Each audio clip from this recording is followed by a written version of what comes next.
Boa tarde a todos e a todos. É um prazer estar aqui novamente com vocês, fazendo mais um debate de uma sequência grande que o Observatório da Inovação, aqui do Instituto de Estudos Avançados, e que é coordenado pelo professor Mário Salerno, da Politécnica aqui da USP, vem fazendo há muito tempo. Queria agradecer muito a presença de todos, do Jefferson, nosso convidado, que é professor do ITA, diretor do Senai de Santa Catarina, e tem uma fieira de outros títulos aqui que eu vou deixar para ele escolher depois, se quiser. Tá?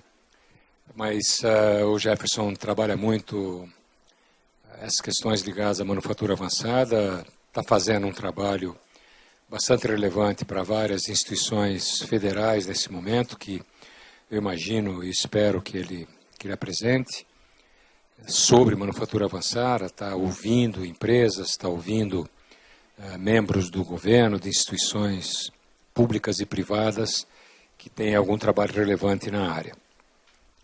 Queria agradecer de forma especial a presença do professor Guilherme Ariplonski, que é nosso, eu não sei se o título é esse, vice-coordenador, assim, vice-presidente, vice-diretor, alguma coisa, do Instituto de Estudos Avançados, vice-chefe, vice-diretor do Instituto de Estudos Avançados, presença de ilustres colegas estão aqui, eu, em especial estou vendo o antigo diretor, não vice, do Instituto de Estudos Avançados, que é o professor João Steiner, que trouxe até a família, porque ele achou que ele ia falar, vai para aplaudir ele, mas não. Então, eu queria agradecer vocês e agradecer todos os internautas que nos seguem nesse momento pela internet. Eu queria pedir para vocês enviarem, se quiserem, perguntas ou comentários para o e-mail, que é o seguinte, é IEA responde, tudo junto e minúsculo, @usp.br. Se vocês escreverem durante a fala do Jefferson e os debates que nós vamos fazer, a gente vai tentar responder. Se não conseguir responder em tempo hábil aqui do nosso debate, nós responderemos na sequência ou passamos para o Jefferson para ele dar conta dessas questões. Queria mais uma vez agradecer a todos, queria agradecer o Jefferson Gomes aqui, que veio abrilhantar o nosso debate.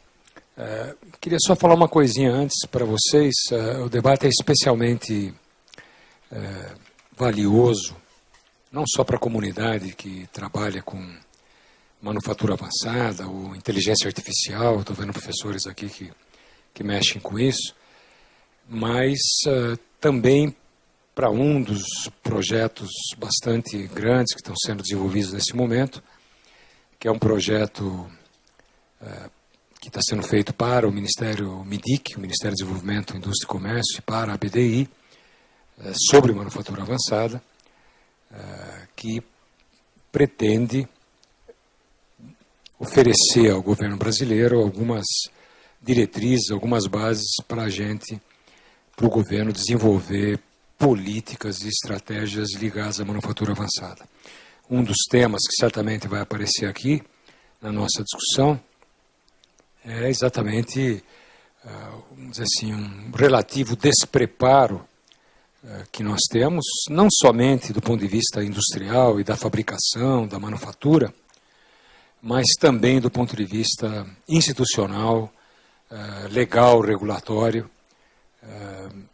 A gente sabe que há problemas em várias partes, ainda que muitas coisas tenham avançado nos últimos anos, mas a gente precisaria avançar de conjunto uma série de aspectos, tratar algumas dimensões que a gente só acaba descobrindo mais tarde, entende? Antecipadamente, se a gente efetivamente quer, e eu acredito que seria positivo, estimular a manufatura avançada no Brasil. Há problema de oferta e há problema de demanda.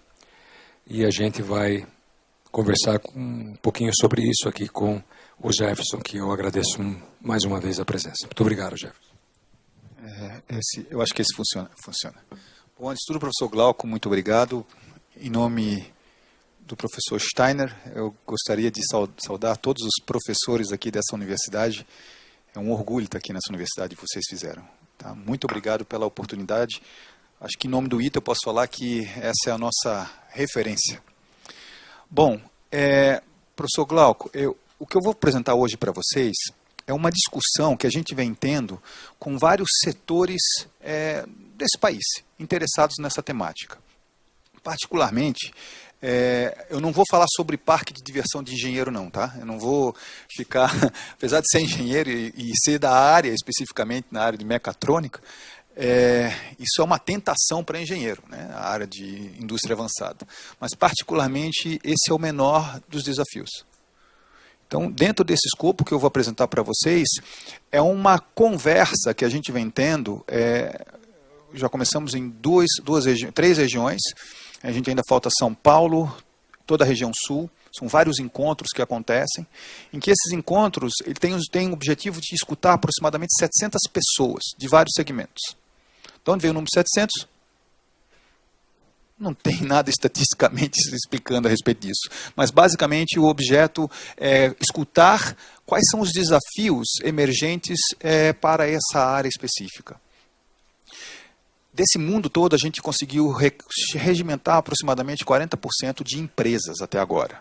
Então, do público, se vocês podem olhar nessa figura aqui, 40% é composto por empresas, aproximadamente 30% de CTs, o restante de governo e outros. Outros, a gente está falando bancos, setores de investimento de capital de risco, de não risco, e assim vai pela frente. Então, dentro dessa lógica, essa apresentação está dividida em dois pilares, basicamente.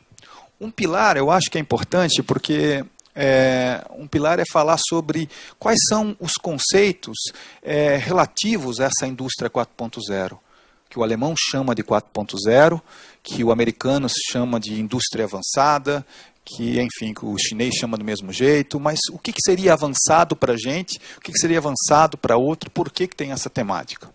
Aí, numa segunda parte, a gente está utilizando o que tem saído dos encontros, que basicamente são as bases que o Comitê de Política Industrial da Confederação Nacional da Indústria tem trabalhado, que são os pilares infraestrutura, o pilar regulação, o pilar desenvolvimento de cadeia de suprimentos, o pilar tecnológico, por si só, possibilidades tecnológicas, e, fundamentalmente, o pilar desenvolvimento de recursos humanos.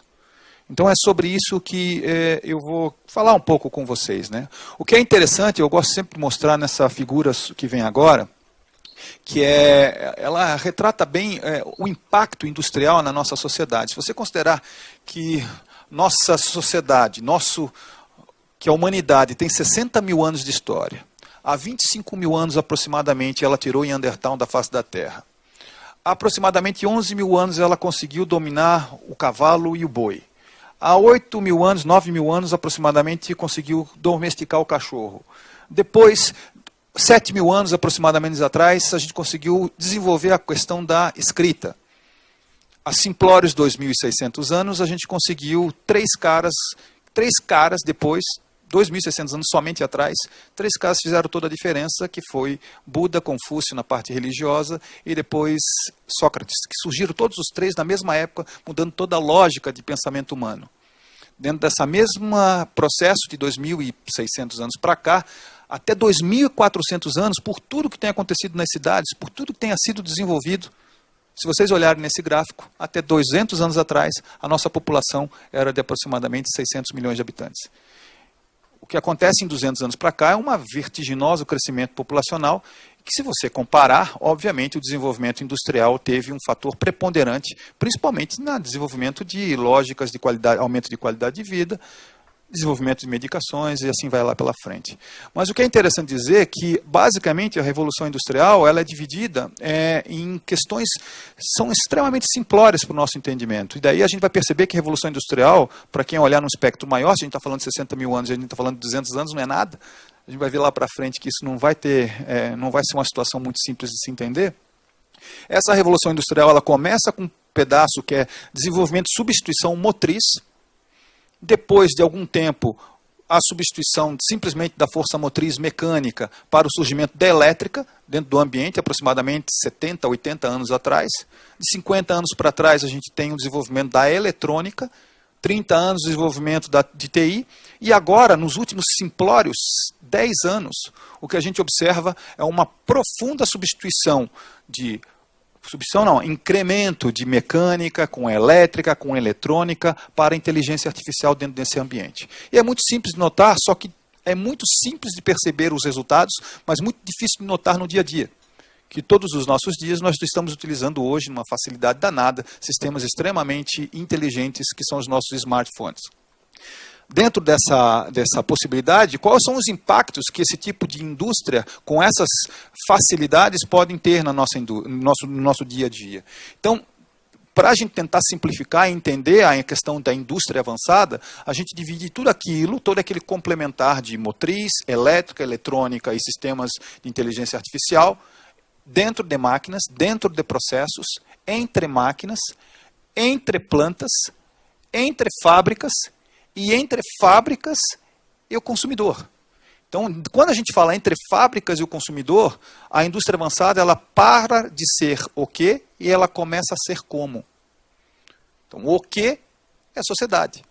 Então, dentro dessa lógica de desenvolvimento que a gente tem percebido nessa indústria, o que a gente tem visto é que muitas fábricas estão direcionando a sua tomada de decisão baseado no final do consumo.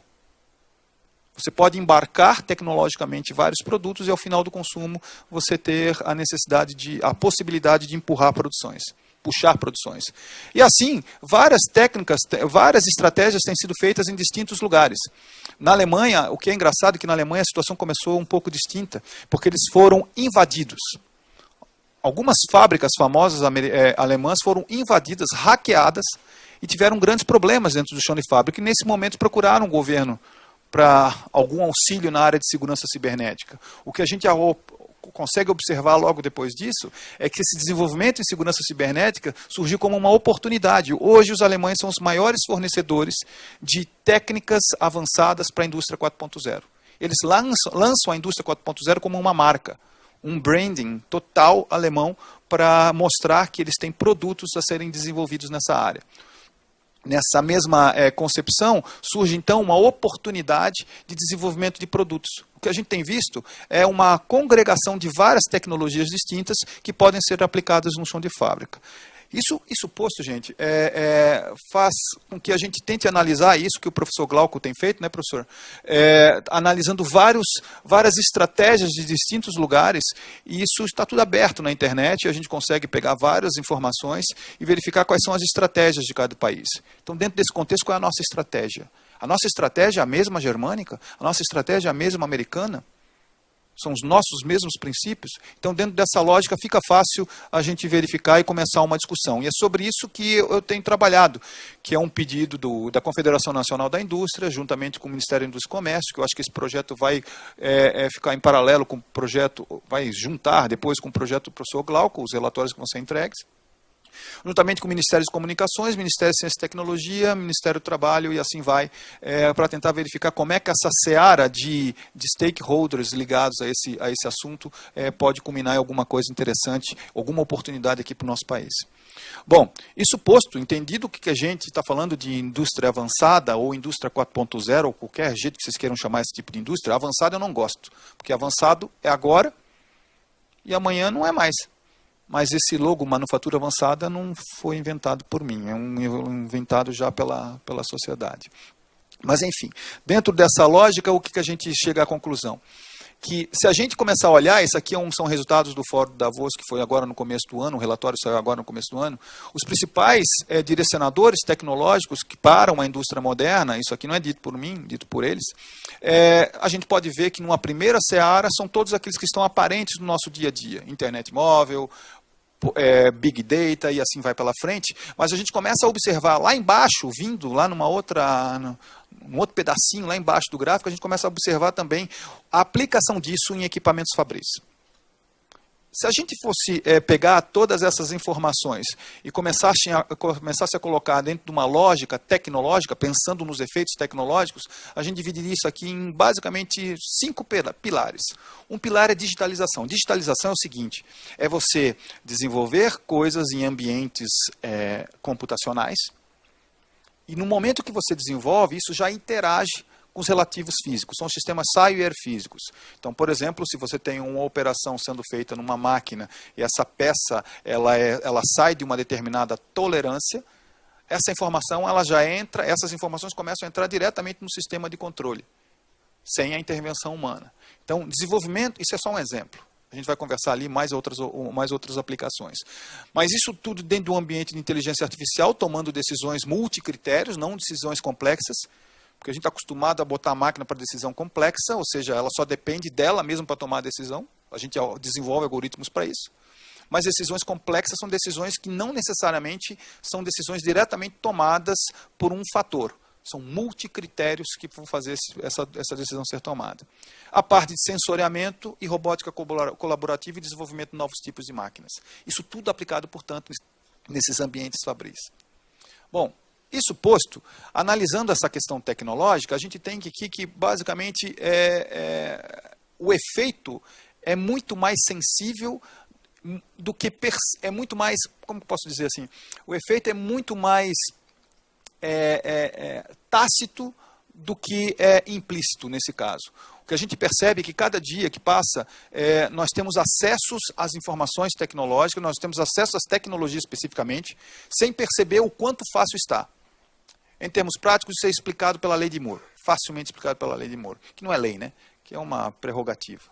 Dentro dessa questão, o cidadão falou naquela época que a quantidade de transistores que a gente desenvolvia, a cada 12 meses na época, ela aumentaria a potência computacional e essa potência computacional a gente teria dobrada com o mesmo dólar investido. Então, essa era a lógica básica. Só que os caras começaram a derivar e transbordar essas questões para outros assuntos. E começaram a perceber que esses 12 meses estava curto, então era para 18 meses, e eles começaram a utilizar também isso para a mesma aplicação para sensores, as mesmas aplicações para desenvolvimento de chips e assim vai pela frente. Só que o que é interessante é que tempos atrás, agora uns 3, 4 anos para trás, o pessoal começou a perceber que essa lei já não está mais funcionando para aumento de potência computacional. Hoje a gente está numa outra fase que é, como fazendo uma analogia aqui, não falando muito tecnicamente, mas fazendo simplesmente uma analogia aqui, é mesmo que a gente tivesse desenvolvido hoje bons motores do automóvel, mas poucas boas transmissões. Então a gente está numa época agora de fazer a transmissão de dados ter a mesma potência que a gente investiu, potência de investimento que a gente investiu anteriormente nas questões de potência de computação. O pessoal tem dito também que isso tem durado 18 meses. Portanto, cada vez mais barato. Que esses mesmos 100 milhões de linhas de código, essa mesma quantidade de linhas de código que você tem no seu smartphone, você não tinha nem 2% de capacidade na nave que pousou na Lua. Então, dentro dessa lógica, é que os efeitos tecnológicos de inteligência artificial que estão muito interessantes. Mas o que a gente pode traduzir isso para a sociedade? Tecnologicamente bonito falar, mas aí, o que se traduz para a sociedade? Em termos práticos, para facilitar e não colocar uma linguagem chata de máquina, fábrica, assim pela frente, o próprio colega falou que fábrica às vezes é meio chato, e né? A gente gosta de colocar sempre esse exemplo da lata de lixo aqui. Basicamente, essa lata de lixo é uma belezinha para a gente determinar as possibilidades existentes. Então, numa lata de lixo você tem várias informações interessantíssimas. Vamos embarcar um pouco essa lata de lixo com todas as informações e vamos colocar um monte de produtos industriais dentro dessa lata de lixo. Resíduos industriais dentro dessa lata de lixo. Então, a gente tem várias embalagens, a gente tem vários manuscritos, a gente tem vários papéis que foram digitalizados, a gente tem várias informações distintas, que daqui num curto espaço de tempo você pode embarcar com um simples tagzinho que pega não somente a informação, tagzinho é um equipamento tecnológico mesmo que você utiliza para passar no sem parar, que ele simplesmente diz, você passou ou não passou. Você pode embarcar alguma coisa dizendo que você passou e ainda tinha essas informações. Então vamos dizer que você pegue todas essas informações dentro dessa embalagenzinha aqui e comece a passar, opa, esse produto acabou a sua vida. Então eu posso passar essa informação para a planta que produziu aquele produto e começa a puxar a produção lá na frente. Eu fiz essa suposição. Mas como a gente está numa sala cheia de gente aqui, vocês podem fazer várias suposições distintas e várias oportunidades e criar várias oportunidades distintas dentro de uma simples lata de lixo. Mas vamos embarcar um pouco mais essa lata de lixo agora com um sistema de radiofrequência, por exemplo. E vamos trazer essa lata de lixo agora para o ambiente da sociedade que ele está envolvido. Não só pegar agora informações tecnológicas, mas pegar informações de comportamento, por exemplo. Poderia ser interessante dentro desse ambiente. E a gente leva essa lata de lixo para dentro de um simples escritório, né? Escritório onde que ele estava, essa lata de lixo. E, consequentemente, você começa a ver hábitos de pessoas, quais são aquelas pessoas, o que essas pessoas têm feito dentro daquela sala, o que elas têm discutido naquela sala, o que elas têm comido dentro daquela sala, qual tem sido o comportamento social dessas pessoas naquela sala. E se você tem agora essa mesma plantinha industrial ali, que podemos falar que é essa lata de lixo, se a gente agora começar a conectar essa latinha de lixo com as outras salas, a gente começa também a ver as oportunidades existentes de organização dentro desse ambiente. E, consequentemente, um big data que é gerado. E se você tem acesso a isso, você pode simplesmente modificar completamente a lógica daquele simples papel que foi fabricado antes de ser colocado naquela lata de lixo. Percebam que a gente pode fazer o que quiser juntando uma coisa simples, juntando sensores com digitalização, com Big Data, com internet das coisas, tudo isso dentro de máquinas. Pronto. Isso é a parte de desenvolvimento de efeitos tecnológicos na sociedade que a gente pode ter. Isso tem sido feito em vários lugares. Por exemplo, lá na Alemanha, o pessoal tem feito isso para verificar possibilidades de diminuir ao máximo a quantidade de peça refugada. Uma peça que foi refugada, geralmente, é uma peça que saiu da tolerância que o industrial fala. Mas geralmente, essas peças são montadas com alguma coisa. E essa peça saiu da tolerância, talvez porque ficou muito grande.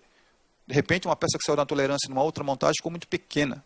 Então, você muda completamente o gerenciamento de dimensões de tolerâncias e diminui, basicamente, a quantidade de refugos numa produção. Os alemães têm trabalhado diretamente para botar inteligência nesse processo. E em outros projetos, por exemplo, na qualidade de vida dos operadores. Se você tem equipamentos, e se você tem o mesmo shaker, o mesmo equipamentinho que a minha filha utiliza para dançar na frente da televisão, com um simples analisador de posicionamento, a mesma coisa a gente pode utilizar para verificar como é que está o comportamento do colaborador no chão de fábrica. E, consequentemente, você pode desenvolver questões ergonômicas melhores. Então, são vários projetos liderados por eles. Inclusive, muito legal esse Metamofab, que tem feito máquinas completamente distintas, totalmente flexíveis para fabricar tudo quanto é tipo de peça. Nosso contexto de flexibilidade tem flexibilidade para o mesmo tipo de peças existentes. Então, flexibilidade para fazer bloco de motor. Flexibilidade para fazer, enfim, um tipo de peça. Então, eles têm trabalhado muito na flexibilidade maior dentro dessas lógicas. Fechando aqui, a gente tem algumas pessoas, alguns grupos aqui no Brasil que têm trabalhado fortemente com isso, e a USP se destaca, basicamente, em vários grupos, na área de IoT, na área de Big Data, e tem lançado algumas pequenas empresas existentes aqui, têm sido derivadas aqui desse habitat natural. Bom, mas e o que o pessoal, basicamente, tem pensado também a respeito de robótica colaborativa? Essas figuras aqui são figuras interessantes. Esse paradoxo de Moravec é muito legal, porque ele dizia o seguinte: tudo aquilo que um ser humano ele consegue fazer no seu dia a dia, ele pode ser necessariamente planejado, já que ele faz no seu dia a dia, pode ser replicado e ele pode se repetir muitas vezes, e é esse que é o caso. Então, por exemplo, envasar uma garrafa é uma coisa simples, porque você pode botar sempre numa mesma posição e pode fazer esse tipo de fabricação facilmente com equipamentos automatizados. Mas ele diz o seguinte: tudo aquilo que uma criança de 1 ano faz, a gente não consegue robotizar. Mas o que é interessante dizer é o seguinte: imagine uma profissão que você não quer para o seu filho, pelo menos a gente fala isso lá no ITA. Imagine uma profissão que você não quer para o seu filho. A pessoa imagina, essa profissão vai ser automatizada. E ponto. E ponto. Acabou a discussão a respeito disso. Bom, mas o que é interessante é que muita gente tem desenvolvido a lógica de robótica colaborativa, em que isso que até então a gente falava que era impossível, agora já é muito comum. Então, posicionamentos com inteligência artificial dentro de equipamentos robóticos, isso aí faz com que a gente consiga desenvolver tomadas de decisões nesses tipos de equipamentos. Infelizmente, eu digo infelizmente porque esses equipamentos já têm sido utilizados fortemente no ambiente fabril. Olha lá aquele rapaz ali em cima, fazendo uma montagem com um robô. Poxa, o robô está ajudando o cara. Bom, por mais que a gente desenvolva, e aqui se a gente fosse pensar em desenvolvimento de empresas, se a gente desenvolvesse uma empresa, tem várias empresas brasileiras, startups, desenvolvendo robôs autônomos aqui no país. Várias. Sabe quando é que eles serão aplicados na fábrica brasileira? Hoje. Nunca. Por um simples fator. A segurança do trabalho não permite. Não permite que um robô autônomo esteja junto com uma pessoa. Então a gente tem várias variáveis. Tecnologia não é o problema. Nesse caso é a regulação que é um problema sério. Isso posto, eu fiz uma rápida varredura a respeito dos efeitos de robótica autônoma, e vocês vão reparar que os japoneses estão diretamente liderando esse processo. Fortemente liderando. Eu fiz uma pesquisinha rapidinha aqui. E os primeiros lugares são sempre empresas japonesas. E depois, lá para trás, começam a vir os alemães. Mas é importante dizer que, por mais que a gente tenha bastante startup aqui no Brasil, ligada a isso, nem aparece no fluxo existente de patentes ligadas a isso, porque simplesmente não dá para utilizar. O professor Glauco apoiou o ITA fortemente num projeto, professor, lá dentro do laboratório, na época de FINEP, em que a gente conseguiu desenvolver robôs autônomos, robôs grandes, tradicionais, para com controle visual, e também com um esqueleto robótico para um projeto aqui que era com Petrobras, para fazer montagem de refinarias, tanques de refinarias, em que geralmente esse cidadão aí, essa placa que o cara está segurando ali, geralmente é uma placa de 20 metros de altura, com 15 metros de largura, com 6 milímetros de espessura, isso dá algumas toneladas que são posicionadas para o cara fazer solda na chuva, no sol, no mato. Isso tudo não tem sentido nenhum um cidadão fazer, um cidadão normal. A gente não quer isso para o nosso filho. Então, podia ser feito com apoio de robôs escravos aqui para você fazer simplesmente a solda, que é o mais interessante, ou então fazer até isso automatizado. Então, não é problema tecnológico. Aliás, esses dois rapazes aí já montaram as suas empresas, diga-se passagem, então, com uma spin-off. Mas o que é interessante dizer dentro desse aspecto, que é um aspecto estratégico, é que 10% do preço de um robô cai a cada ano. Então, se você tem hoje uma grande empresa que faz uma cirurgia de coluna e esse robô custa alguns milhões de reais, coloque 9 anos para frente, isso aí é peça de SUS. 9 anos, simplórios 9 anos para frente, isso vai ser peça de SUS. E se isso é peça de SUS, por que a gente não desenvolve aqui a base tecnológica para a gente fazer isso? Por que a gente não consegue desenvolver isso? Sabendo que isso já é uma métrica mundial, essa depreciação do robô ao longo do tempo. Então, comprar a tecnologia disso é complicado. Aqui um trabalho também que eu acho importante, que é o desenvolvimento de manufatura híbrida, é uma coisa fantástica, que é troca de equipamentos únicos para fazer um tipo de peça substituído por outros, daí vem a tal da prototipagem 3D, manufatura 3D, mas também tem a parte de laser aplicada nos mesmos equipamentos, e aqui vale dizer que a Poli aqui e a São Carlos, esqueci de colocar São Carlos, são dois lugares fantásticos trabalhando com isso, o desenvolvimento, várias pequenas empresas são derivadas daqui. Então eu termino aqui a parte tecnológica falando facilmente que isso pode ser transbordado para várias coisas, inclusive para desenvolvimento da cadeia de desenvolvimento do ciclo de vida do produto. Isso é uma coisa interessante num mundo que a gente tem que considerar que qualquer produtinho básico é um absurdo a quantidade de resíduo que ele gera. Um simples automóvel, para ser gerado, um simples automóvel de 1,5 toneladas, para ser fabricado, ele gera 60 toneladas aproximadamente de lixo. Para ser fabricado, 1,5 toneladas. E esse simples automóvel, pior de tudo, é que não é isso. Considerando que ele vai ter ainda uma vida básica de 350 mil quilômetros, a gente está dizendo que são mais 700 toneladas de sujeira que são lançadas para o ambiente. Então a gente tem 60 mais 700 toneladas, 760 toneladas geradas por uma peça de 1,5 toneladas de sujeira. Então, não me parece muito óbvio que em um ambiente normal de 800 milhões de automóveis, a gente possa não ter inteligência para o gerenciamento do ciclo de vida de produtos. Eu só falei automóvel, não quis falar avião, que avião aí vocês iam ficar apavorados. Não estou aqui dizendo para vocês que é para vocês lerem, porque está muito difícil para ler. Mas o fato clássico, que isso aqui é o que tem saído das reuniões. O que eu acho interessante colocar é que azul é empresa, tá bom? E cinza é governo. E abóbora é ICT. O que dá para perceber muitas vezes é que eles não se conversam. Então, as necessidades que um coloca como futuro, e aqui eu vou colocar rapidamente para vocês, a tecnologia, esse quadrante aqui no meio aqui. Eu não tenho como apontar aqui, não tem um apontador. Tem? Não tem. Mas, enfim, esse daqui é a tecnologia, esse pedacinho aqui é a tecnologia. O que a gente percebe é que a maior pedido de todas as empresas e todos os setores envolvidos com isso tem sido na área de gestão da informação e desenvolvimento de digitalização em sistemas cyberfísicos. Então, a visão que eles têm é relacionada a isso. Um pouquinho vem de IoT, de indústria avançada, de inteligência artificial, de modernização de parques fabris, desenvolvimento de sensores, mas percebam, a conversa ainda falta muito tempo para a gente pensar que é aplicação tecnológica para desenvolvimento de sociedade. Está muito embarcada na tecnologia. A conversa sobre tecnologia e não sobre reflexo do que ela pode ajudar. Bom, isso posto, entrando numa outra cadeia, eu gosto muito desse mapa que vem aqui, que é de um colega chamado Ricardo Hausmann, que é lá da Universidade de Harvard. Ele fez um mapa muito bacana. Esse é o mapa dos produtos. E nesse mapa dos produtos, ele mostra vários países. Não mostra vários países, ele mostra todos os países. E essas bolinhas é a quantidade de produtos, é a capacidade desses produtos naquele mapa serem exportados. Esse mapa vai nesse preto todo, para quem não está vendo, ele tem um pedaço aqui na Alemanha que ele praticamente decidiu por estratégia, que esse pedaço aqui, por estratégia, a Alemanha não trabalha.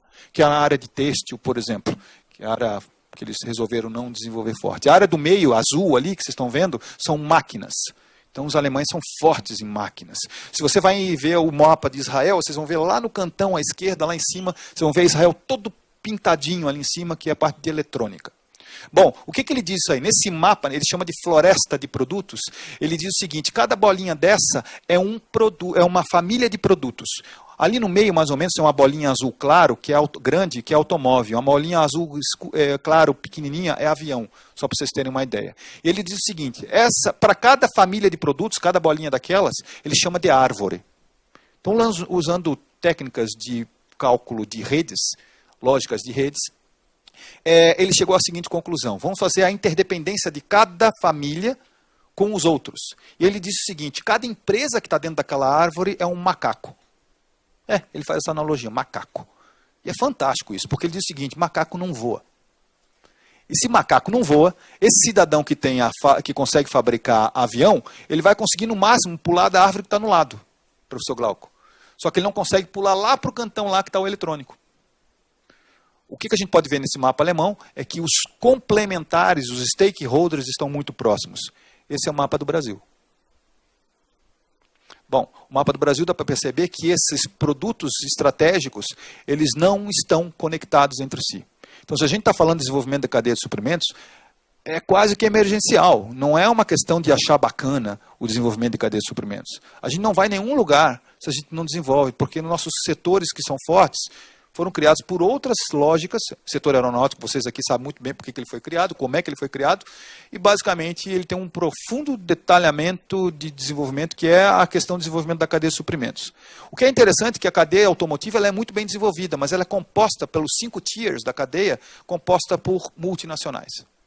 Então, se a gente quer desenvolver cadeia de suprimento, não vai ser cadeia automotiva, com todo o respeito, que a gente vai conseguir desenvolver fortemente. Porque se até o Tier 5 da cadeia, o fornecedor, isso é uma multinacional, vai ser muito difícil a gente conseguir desenvolver alguma coisa na área de manufatura avançada com esses produtos. Mas não conseguiria os setores estratégicos. O que é interessante é que existe um hiato entre todo mundo que trabalha com tecnologia e todo mundo que trabalha com commodity. É quase que um pecado você falar bem de commodity para alguém que fala de tecnologia. E o que é interessante é que esse setor é praticamente o nosso setor mais estratégico, o que desenvolve, o que traz mais capital para o nosso planejamento de país. E o que é interessante é que hoje em dia você não consegue, numa área de 50 mil hectares, por exemplo, você não consegue fazer uma plantação se você não tiver a parte de modernização, a parte de mecatrônica muito bem desenvolvida. Esse trator que está puxando ali na frente é o único trator que tem uma pessoa trabalhando. O resto é tudo trator slave. Tudo trator escravo, não tem ninguém pilotando aqueles outros tratores. E o que é interessante é o seguinte, que aquela plantação que está ali na frente, a gente não tem controle nenhum sobre pragas. Na verdade tem, porque o pessoal da Embrapa é bom pra caramba para desenvolvimento disso. Mas o que é interessante é que eles sofrem de um problema sério, que é o desenvolvimento tecnológico para isso. Se você for aqui em São José dos Campos, você vai encontrar 10, 15 startups trabalhando com drones para a área de defesa. Quase ninguém trabalha para a área de agrobusiness. Sendo que um enxame de drones aqui poderia ser estratégico para a gente ter informações que a gente paga muito caro via satélite. Infelizmente, vocês sabem muito bem que há 15 anos atrás nós perdemos toda a equipe de satélites e, consequentemente, nós não vamos ter satélite tão perto, tão próximo, porque a gente não tem equipe para fazer satélite boa. A mesma lógica pode ser utilizada para subsea. Ninguém vai vender lógica para a gente. O que é interessante é que uma empresa aeronáutica brasileira desenvolveu a área específica para subsea, porque ela está transbordando a lógica de sistemas embarcados que ela utiliza nos aviões para tentar montar fábricas totalmente automatizadas lá embaixo, as máquinas montando máquinas para a área de pré-sal. Ninguém vai vender isso para a gente. Mas se você desenvolve tecnologia para isso, você mexe toda uma cadeia. A Petrobras tem trabalhado fortemente no desenvolvimento da cadeia de suprimentos ligados à área de subsídio. Eu acho que o professor Glauco trabalhou numa dessas plataformas, né, professor? Na área de desenvolvimento. Aliás, diga-se passagem, a USP é o grande propulsor de desenvolvimento tecnológico da Petrobras, dito pela Petrobras. Desenvolvimento tecnológico nessa área de desenvolvimento para essa área específica. Se você for olhar novamente o resultado preliminar a respeito de cadeia de suprimentos, aí começa a aparecer nas empresas, né? Aqui não vem o caso de novo ver, mas o que importa é que na área que ele coloca cadeias produtivas, alinhamento de prioridade com demandas de mercados é colocado basicamente pelas empresas. As empresas não têm informações estratégicas, e eu acho que aqui o observatório é muito interessante por isso, para passar quais são as áreas estratégicas para a gente desenvolver indústria avançada. Seria a área de... Por exemplo, um caso bem simplório, lá em Santa Catarina são 5.000 carretas de milho que passam todos os dias por umas estradas que não são duplicadas. 5.000 carretas de milho. 5.000 carretas. Né? Porque Santa Catarina não produz milho, ela importa milho. Então, como é que fica essa lógica? Como é que fica esse tal do just in time dentro desse processo para a criação de porco e criação de galinha? Bom, dentro dessa lógica, segue que essa é uma área estratégica. Infraestrutura e regulação, não precisa nem dizer a parte de infraestrutura, a grande reclamação do pessoal é não compartilhamento, e aí vamos fazer um meia-culpa. Aí é um meia-culpa das grandes universidades. Né? E também pela própria lógica, nós temos um processo que nosso meio, nossa forma é formar pessoas. Nosso produto principal é formar pessoas. É isso. Só que nós tivemos nos últimos anos, eu não sei, o professor Glauco deve ter todas as informações, um estrondoso avanço na área de investimentos tecnológicos para pesquisa e tecnologia no país. Você não tem dúvida. Nos últimos 5 anos. Estrondoso. Você não entra em nenhuma média universidade brasileira que não tem um prédio da Petrobras, não tem um prédio da Vale, não tem alguma coisa sendo desenvolvida. O que é interessante é que a gente não teve o mesmo reflexo em termos de desenvolvimento empresarial. Vários setores, obviamente câmbio, várias coisas, competitividade e assim vai. Mas um fato clássico é o seguinte, os nossos startups, as nossas pequenas empresas de base tecnológica, para desenvolver qualquer tipo de produto tem que ter uma coisa básica, investimento em bens de capital. Sendo que tem muitas vezes esses bens de capital dentro das universidades que poderiam ser mais bem utilizados. Só que a própria questão jurídica não permite muitas vezes que isso seja compartilhado. É um pedido grande, não meu, não sou eu que estou falando, mas acesso à infraestrutura, que essa linha aqui de baixo tem sido o principal pedido das empresas. Acesso, eles não estão falando desenvolvimento, estão falando acesso. Em poucas linhas ali aparece desenvolvimento. E, obviamente, a linha de energia, banda larga e logística tem sido, basicamente, os fatores mais lembrados na questão tecnológica para a infraestrutura. Banda larga, a gente ainda está engatilhando ainda nesse processo. Já estou quase acabando, professor. Na parte de desenvolvimento de recursos humanos, eu acho que é uma coisa importante.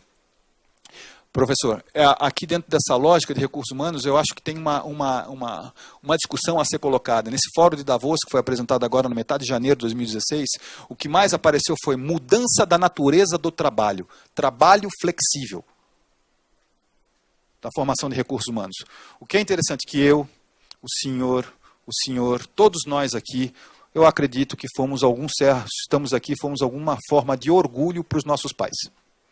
O que é interessante, como nós éramos orgulhos para os nossos pais, o que eles falavam é o seguinte, você tirou boas notas, você passou no vestibular e conseguiu entrar numa faculdade boa. Isso é muito legal. Em nenhum momento a gente chegou, né, Tati? Chegou para os nossos pais e falou o seguinte, olha, a gente tirei uma nota boa hoje, pai.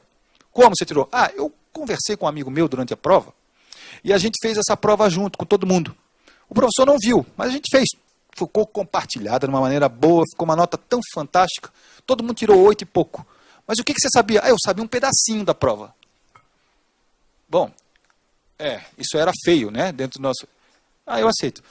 Isso era feio dentro desse nosso processo. O que é interessante é que a gente passa durante 20 anos estudando em lugares como esses. Nos melhores lugares. E a primeira coisa que dizem para a gente quando a gente vai trabalha em grupo. Portanto, esse nosso mecanismo de educação está para esse mundo que tem que integrar pilares que são distintos. Lembre-se que é um momento de inflexão. A gente está falando de tecnologia para a sociedade. E não tecnologia pela tecnologia. Nossos cursos de engenharia são tecnologia pela tecnologia. A gente está falando de tecnologia para a sociedade. E eu estou falando ainda que é uma convergência de digitalização, convergência de sensoriamento, convergência de internet das coisas, ou seja, pilares tecnológicos muito distantes uns dos outros, em que o associativismo é uma coisa importante. A associação desses conhecimentos é tão importante quanto a profundidade em um determinado deles. Isso a gente falta. Então, dentro dessa lógica, que parece tão óbvia, né, a gente tem observado, cada dia que passa, o surgimento de profissões que são assim. Nós temos hoje no planeta 3,5 bilhões de pessoas trabalhando com algum tipo de forma de carteira assinada.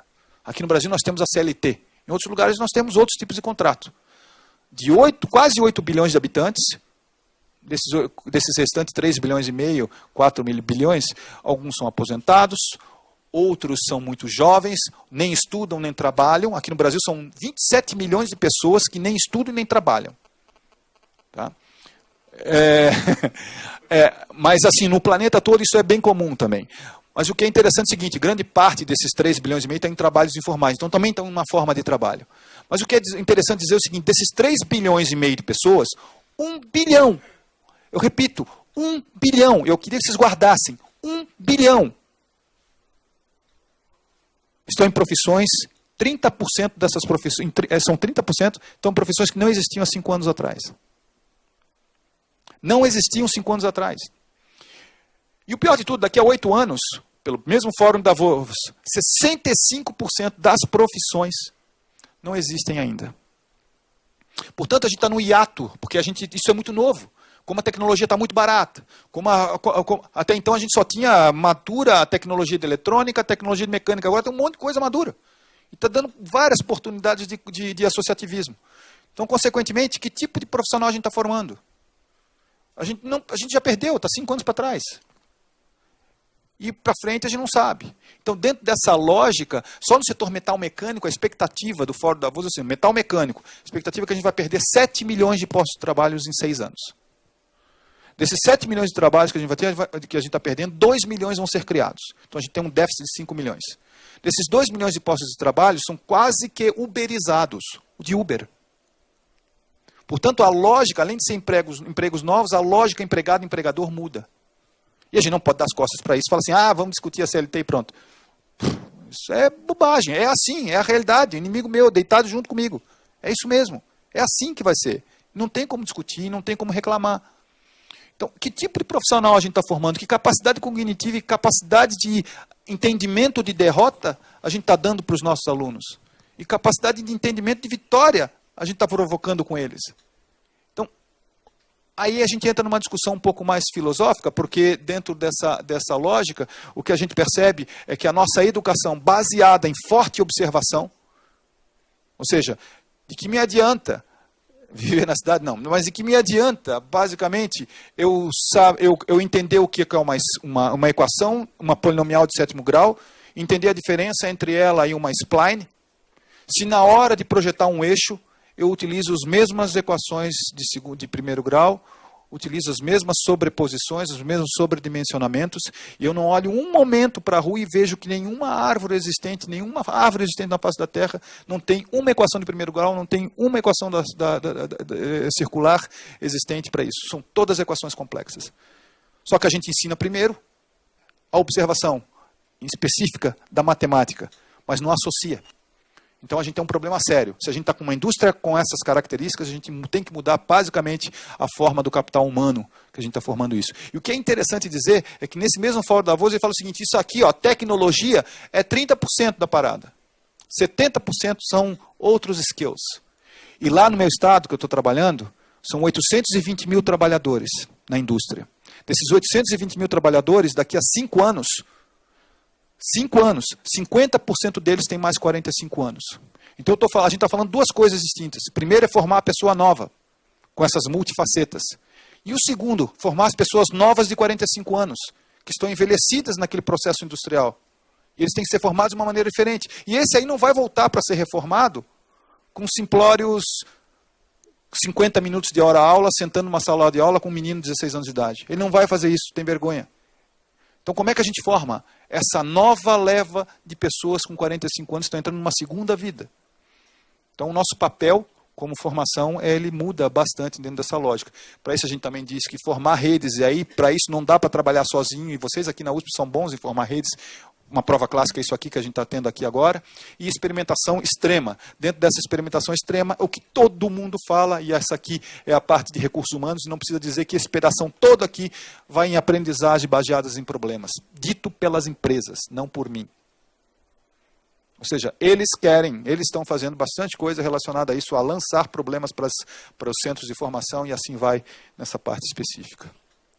Mas não pode esquecer saiu também nesse mesmo fórum da Davos, a necessidade de entendimento de quais são as tecnologias chaves para cada setor industrial, para cada setor específico. E aqui a gente tem várias tecnologias específicas, mas para que essa tecnologia serve para esse setor, para esse setor, para esse setor, e assim vai. E a gente começa a ter famílias existentes aí de quais são as tecnologias emergentes que a gente tem que ensinar com mais profundidade para os setores específicos. Tecnologia, porque também a questão é emergencial, não é só ciência. Concluindo. Então, qual é o espaço amostral que a gente tem para esse tipo de lógica, de aspectos? Os principais estudos dizem que esse problema futuro está em 2020.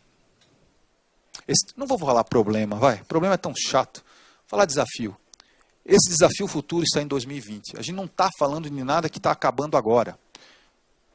E a gente também não está falando nada que está lá na frente. A gente estava naquela reunião que o senhor estava, professor Glauco. O cidadão falou lá que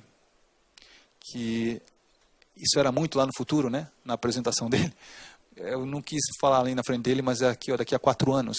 A gente tem todas essas tecnologias muito baratas disponíveis e não tenha medo de dizer que todo mundo que vai aplicar para ambiente de negócios, negócio é tudo aquilo que a tua somatória de investimento financeiro, econômico, psicológico, essa somatória é menor do que aquilo que você recebe. E se isso tudo está mais barato, obviamente que o retorno financeiro vai ser fácil. Então, isso vai ser aplicado rapidamente dentro das empresas. Esse é o nosso perfil da área quando se faz no Fórum Global de Competitividade. O Brasil está no meio de tudo. O Brasil não está nem no começo, nem na pior situação e nem na melhor situação. Aliás, a nossa melhor situação é o tamanho de mercado. Portanto, dava para desenvolver, sim, cadeias de suprimentos fáceis. Dá para desenvolver, sim, novas formas de formar pessoas.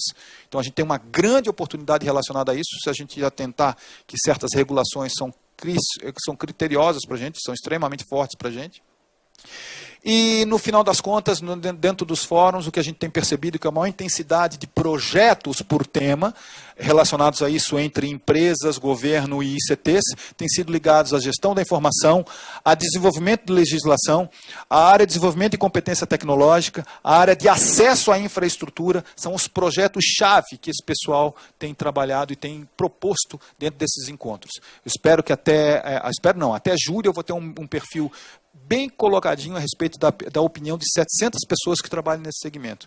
Eu acho que dá para entregar para o senhor, professor, para uma contribuição para o seu tipo de trabalho. Eu finalizo aqui, então, dizendo que tem uma historinha muito simplória que eu gosto muito, que é o desenvolvimento do jogo de xadrez, né? Eu acho fantástico o desenvolvimento do jogo de xadrez. Aquele cara, um plantador de arroz, chega e apresenta para esse imperador desse império de Gupta, apresenta o jogo de xadrez e o cara, imperador, fantástico, chega e diz o seguinte: pô, tá muito bom esse jogo, eu quero te pagar. E o cidadãozinho era camponês, mas não era burro, né? Ele falou: não precisa pagar, eu quero te pagar. Na sua insolência, disse o imperador. Eu falei: mas não quero. Ah, eu quero. Ah, então tá bom, então eu tenho uma forma do senhor me pagar. Então vou falar o seguinte para o senhor: para cada quadradinho o senhor me dá o dobro de grãozinhos de arroz. Então, primeiro quadradinho, um grãozinho de arroz. No segundo quadradinho, me dá 2. No terceiro, me dá 4 e assim vai. O problema é que o cara falou que grão de arroz, isso era fácil para o imperador, tudo bem, vou te pagar isso. No metade desse tabuleiro de xadrez, eles chegaram que na metade, ele teria que pagar aproximadamente alguns trilhões de grãos de arroz para o cidadão. E quando terminasse o jogo de xadrez, ele teria que pagar algo em torno de 18 quintilhões de grãos de arroz para o cara. O que os especialistas dizem é que a gente não chegou agora com esse processo que a gente está, os especialistas na área de tecnologia dizem que a gente não chegou, está chegando agora na metade do tabuleiro do xadrez. Então a nossa revolução industrial está longe de acabar. A gente está bem no meio dela. Então tem uma coisa muito interessante aqui sendo colocada, que é a facilidade de acesso. Daí eu termino aqui com vocês. Essa apresentação está para todos vocês aqui poderem compartilhar com quem vocês quiserem. É um prazer estar aqui, tá? Muito obrigado, professor Jefferson, pela sua apresentação. Acho que vai dar, como sempre, uma boa discussão. Muito obrigado mesmo. Gostaria de novamente lembrar aos internautas, iea responde@us.br. Se vocês enviarem os seus e-mails, suas perguntas, a gente vai tentar, em tempo real, responder para vocês aqui. Eu vou abrir para as pessoas do plenário. Eu queria fazer duas pequenas observações. A primeira, queria agradecer a presença do professor e amigo Eduardo Zancu. Ontem teve uma cerimônia muito bonita na Poli. Foi inaugurado na Poli um novo laboratório chamado Ocean, que é um laboratório conjunto em parceria com a Samsung. Teve uma equipe toda que trabalhou, coordenada pelo professor Zancu. Estou vendo gente da Poli aqui, estou vendo o Cardoso, vários outros professores. Estão sentados aqui à minha frente. E eu queria agradecer e dar os parabéns mais uma vez pela atividade da Poli, porque está muito relacionado com essa discussão que nós estamos fazendo. Evidentemente, nós ainda estamos longe de ter laboratórios muito intensivos em tecnologia, como já existem em várias partes, em várias outras universidades, mas eu acho que a gente está avançando rapidamente e isso é chave para que a universidade possa ocupar o seu lugar. A segunda observação que eu gostaria de fazer diz respeito à maneira como a gente está fazendo esse debate. Acho que a universidade tem um lugar muito especial. Nem sempre a universidade está ocupando esse lugar e está assumindo plenamente as suas responsabilidades. Eu tenho participado de vários debates, não tanto quanto o professor Jefferson, mas tenho participado de vários, e eu vou falar bem claro para vocês o seguinte: o personagem-chave dessa discussão de manufatura avançada, que é o empresário ou as empresas, não é o único, evidentemente, mas é um dos mais importantes. Nos debates que a gente está fazendo, eles têm assumido uma postura que eu considero muito frágil. Muito frágil porque joga muito para frente e para outros a responsabilidade de desenvolver tudo o que está envolvido aqui em termos de manufatura avançada. Eu vi em Brasília, que eu tive a oportunidade de discutir, gente não só falando como você mesmo disse, que era para muito para frente, né, Jefferson, mas eu vi gente discutindo que isso aí é coisa para suíço, para alemão, mas não é para a gente. Então, o problema é o seguinte: a indústria brasileira está muito defasada, já está. E essa é a principal base com a qual nós temos que trabalhar se a gente quiser dar um passo à frente. Uma coisa é a Alemanha, com a base industrial que tem, que, diga-se passagem, do ponto de vista de sofisticação, é mais avançada que a dos Estados Unidos, entende?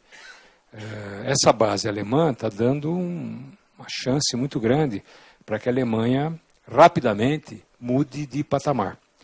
No caso do Brasil, nós não temos essa base. Então, isso leva muita gente a acreditar que nós não vamos conseguir dar nenhum passo ou não entrar nessa nova fase. Eu vejo exatamente o contrário. Eu acho que tem uma oportunidade enorme da gente, inclusive, superar deficiências crônicas que a gente tem, porque há uma chance da gente trabalhar numa dimensão diferente, num nível superior, em várias indústrias. Evidentemente, a gente não vai conseguir trabalhar em todas, a gente não vai conseguir trabalhar apenas na infraestrutura ou apenas na logística, mas eu acho que a obrigação nossa como país é pensar e ajudar a que sejam definidas áreas bastante fortes e promissoras para a gente conseguir dar um passo. Acho que o Brasil tem condições de fazer isso. Eu estou, evidentemente, fazendo um esforço para abstrair essa crise enorme, gigantesca, política e econômica que a gente está passando, que certamente vai nos levar por um longo período ainda para a gente se recuperar. Mas mesmo fazendo mesmo sabendo da existência dessa crise, certo, que vai ter impactos sobre os nossos planos, eu acho fundamental que a gente trabalhe. E tendo a achar que a universidade tem muito o que oferecer na definição dessas estratégias. A gente começou um trabalho para tentar montar uma aproximação aqui na USP das várias áreas que mexem com inteligência artificial, mas que tem uma interface muito grande com todo o debate sobre manufatura avançada. Acho que isso tende a se ampliar, eu acho que é necessário que se amplie, e acho fundamental que a gente envolva todas as áreas do conhecimento, que é o que tem acontecido no mundo todo. Nós estamos longe de ver a indústria 4.0 ou na manufatura avançada, como os americanos chamam, ou na China, ou na Inglaterra. Nós estamos fartos de ver que, efetivamente, esse não é um assunto só de engenheiro, ainda que os engenheiros sejam extremamente importantes. Isso aqui envolve matemático, físico, químico, mas envolve também toda uma área de humanas que nos últimos anos tem passado ao largo dessas grandes transformações, como, por exemplo, psicólogos, sociólogos, antropólogos. Então, uma série de dimensões, e isso aparece como oportunidade para a gente. Oportunidade de pôr inteligência junto para a gente poder tentar contribuir para o avanço da indústria e para o avanço do próprio país. Eu vou passar para quem quiser fazer uso da palavra. Só gostaria que se apresentasse quando for falar, falasse claro e de forma sintética para dar chance para mais gente se pronunciar. Muito obrigado. Vai falar o Ronald Daucha. Meu nome é Daucha. Jefferson, parabéns. Eu tive o privilégio de ver essa apresentação mais ou menos parecida, faz umas 4 semanas no workshop, você comentou em Brasília, mas vi que você já incluiu resultados, né? Parabéns. Minha pergunta é a seguinte, pela tua experiência, até pelo que o Glauco também falou da condição mais avançada de uma Alemanha em relação ao nosso parque industrial, uma abordagem aqui no Brasil perante as empresas que teriam potencial de uma forma gradual absorver e implantar, vamos dizer assim, etapas e pedaços da indústria 4.0, da manufatura avançada, qual que seria, na sua opinião, o melhor approach? Na fábrica, diretamente no ambiente fabril, mostrando as vantagens, etc., com uma cesta que você mostrou de componentes, IoT, Big Data, sistemas cyberfísicos, ou uma abordagem mais holística na empresa, indo da estratégia, englobando fornecedores e novos modelos de negócio, para, de repente, mostrar uma vantagem um pouco maior e, de repente, ter uma aceitabilidade maior para se fazer alguns testes e experimentos nessas tecnologias novas? Eu vejo assim, Daucha, é mais ideia formada ao longo do tempo, né? E particularmente, eu ainda não tenho a certeza dessa resposta que eu estou te dando, pelo menos do meu ponto de vista. Eu acho que a gente está num trade-off bem interessante de formação de pessoas. A gente tem que ter a oportunidade, o setor que vai investir, que já está investindo, que está forte nisso, é o segmento automotivo. Então, se a gente tivesse o empreendedor, o nosso perfil, nós temos 2 perfis de empreendedores, né, professor? Um perfil é o do rapaz e da moça muito novos, que estão dentro da universidade e querem empreender, ou estão dentro do curso e querem empreender, ou o perfil daquele cara que está desempregado. Desempregou e quer empreender. E o pior de tudo que esse é o pior de todos, porque é a grande margem dos empreendedores, que eles investem todo o FGTS, perdem depois de 1 ano e meio e ficam numa lástima. Eu acho que seria muito interessante se a gente tivesse empreendedor de 30 anos de idade. Que aquele cara que passa um tempo dentro desses ambientes, você é um cara que passou dentro de grandes corporações, onde você tinha um up-to-date em termos tecnológicos. O problema é que a gente tem pouca gente que sai para empreender e fazer a aplicação disso para transbordamento em outras áreas. Então a gente está em 2 fases. né? Primeiro, a fase de fazer com que eles que tenham um grupo que entre em segmentos estratégicos, daí trabalhe nessa parte estratégica, desenvolvimento de cadeias, e um outro grupo que passe um tempo aprendendo isso e volte já para a aglutinação dessas coisas. Então, eu não estou bem certo, não consigo ter essa visão. O que está muito claro é o seguinte: a gente não sabe o que a gente está querendo fazer. A gente só sabe que está num caminho muito esquisito aqui no nosso país, em termos de formação para esse povo e em termos de desenvolvimento de cadeia de suprimentos. Obrigado. Eu vou passar a palavra para vocês. Eu só queria pedir que a gente juntasse umas 3 ou 4 perguntas, para daí a gente responder, porque às vezes as perguntas se sobrepõem. Isso. Então, é de Santa Catarina, ali, sabe como é que é, né? Eu vou passar... Mário Salerno, você vai falar? Precisa...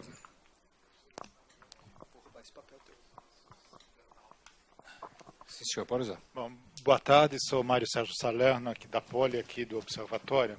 Jefferson, obrigado aí pela apresentação. Eu fiquei pensando o seguinte, você falou que já essa mudança está mais ou menos na metade do caminho. Significa que tem um conjunto de coisas já desenvolvidas, funcionando, e um conjunto de coisas em desenvolvimento, e um outro conjunto que não se sabe o que vai vir. Né? É isso. Perfeito. Agora, se discute lá fora a indústria 4.0, a nossa mais ou menos 0.4. Né? Não, a gente já está com eletrônica na produção.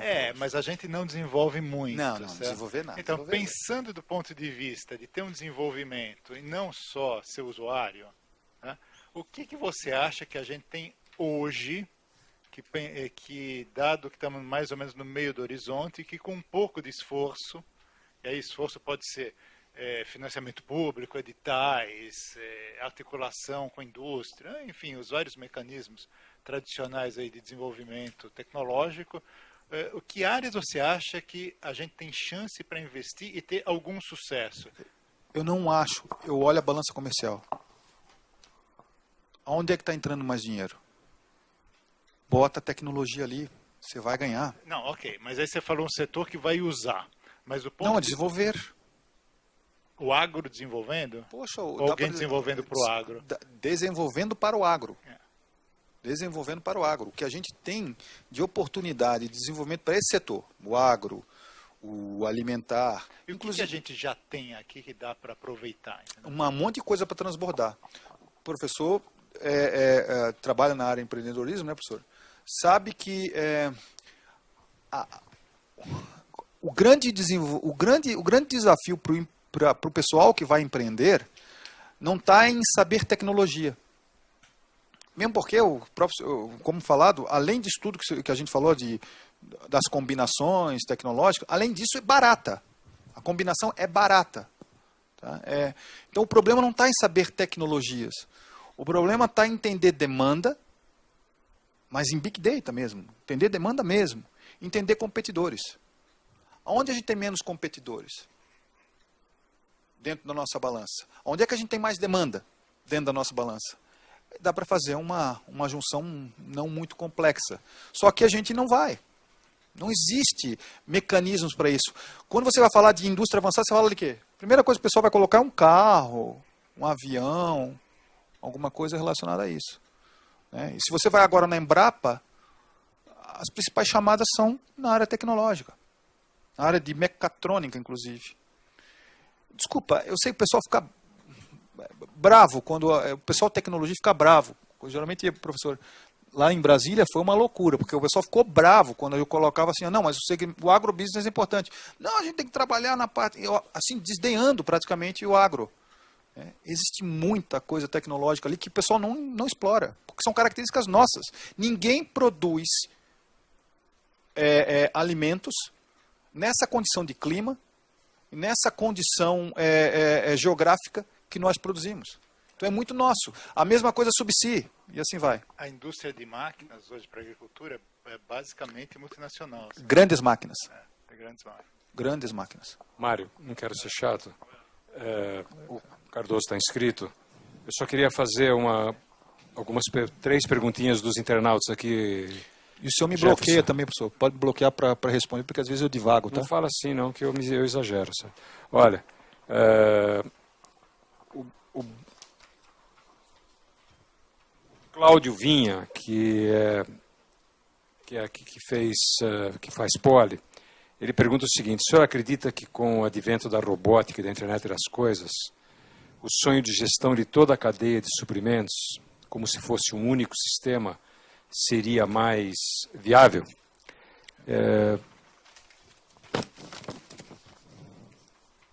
Nos papéis aqui. Eu falei que o Cláudio Vinha era aqui da Poli, ele não é, ele fez engenharia mecânica em São Carlos, desculpe.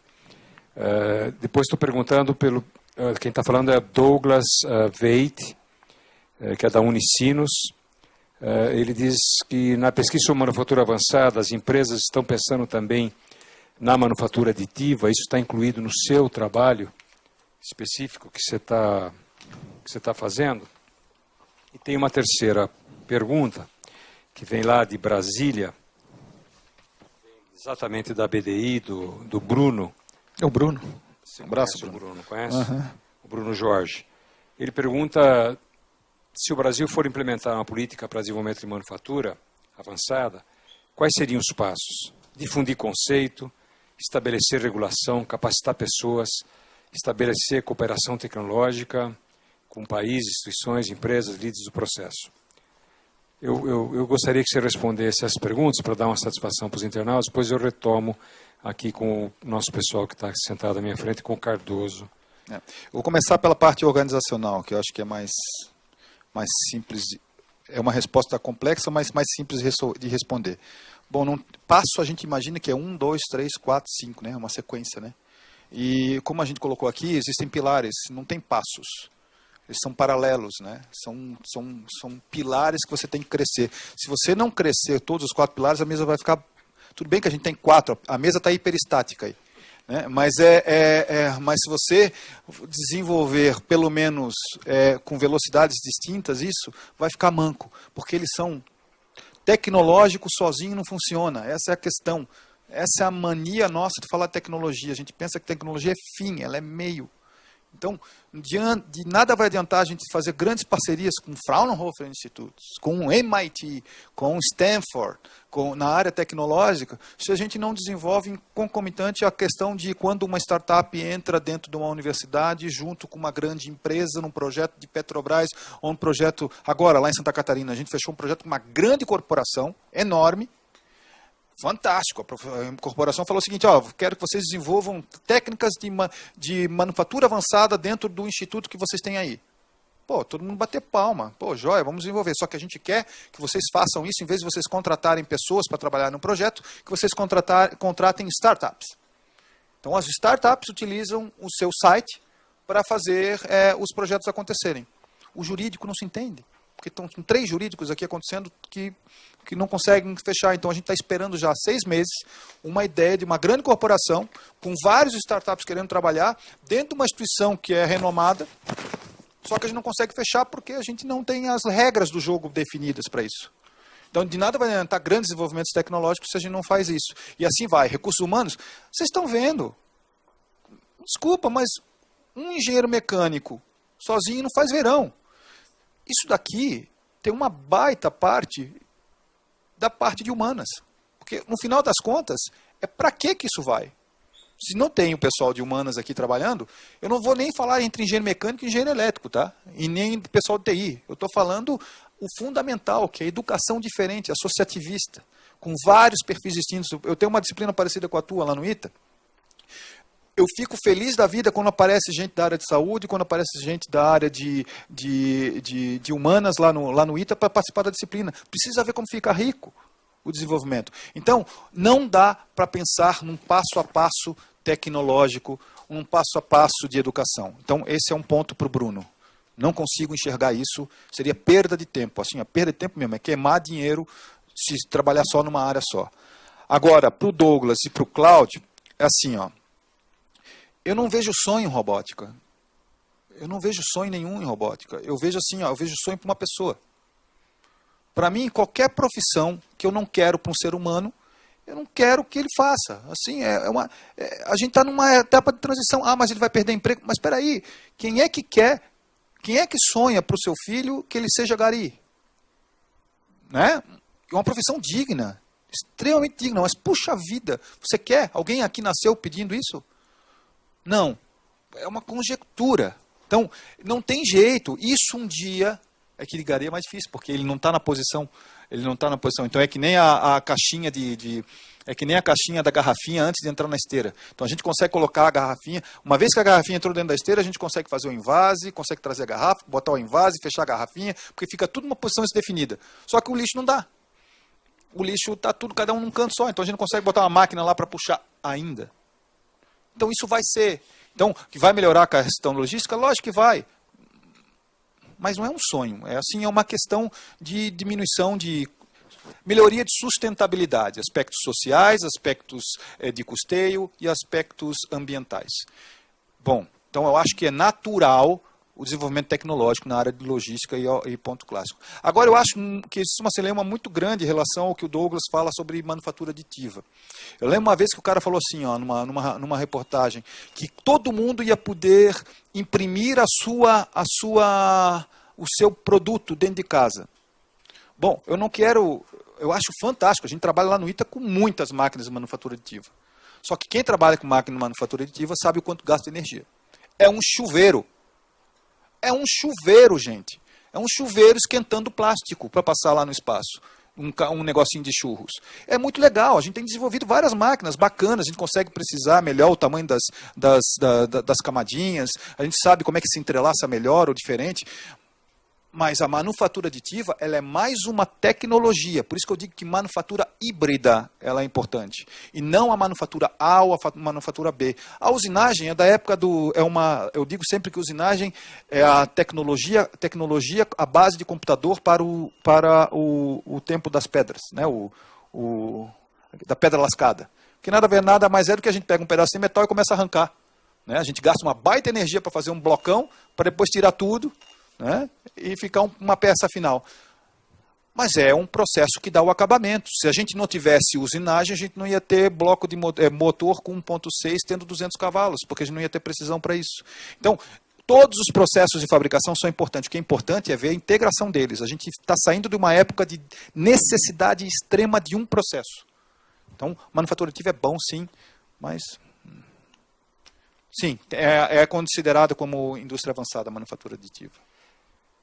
Eu vou passar para o Cardoso, só queria fazer uma perguntinha, que também vem lá da BDI, a BDI está exagerando, já tem duas perguntas. Então. Quem é agora? A Zil Miranda. A Zil. Ela pergunta para você, pela sua experiência em manufatura, como é que você vê a manufatura avançada numa área como a aeronáutica, quais seriam as oportunidades para essa cadeia? Depois eu vou passar, por favor, Cardoso. Eu vou falar bem rapidinho, porque essa... Ah, tá, desculpa. Não.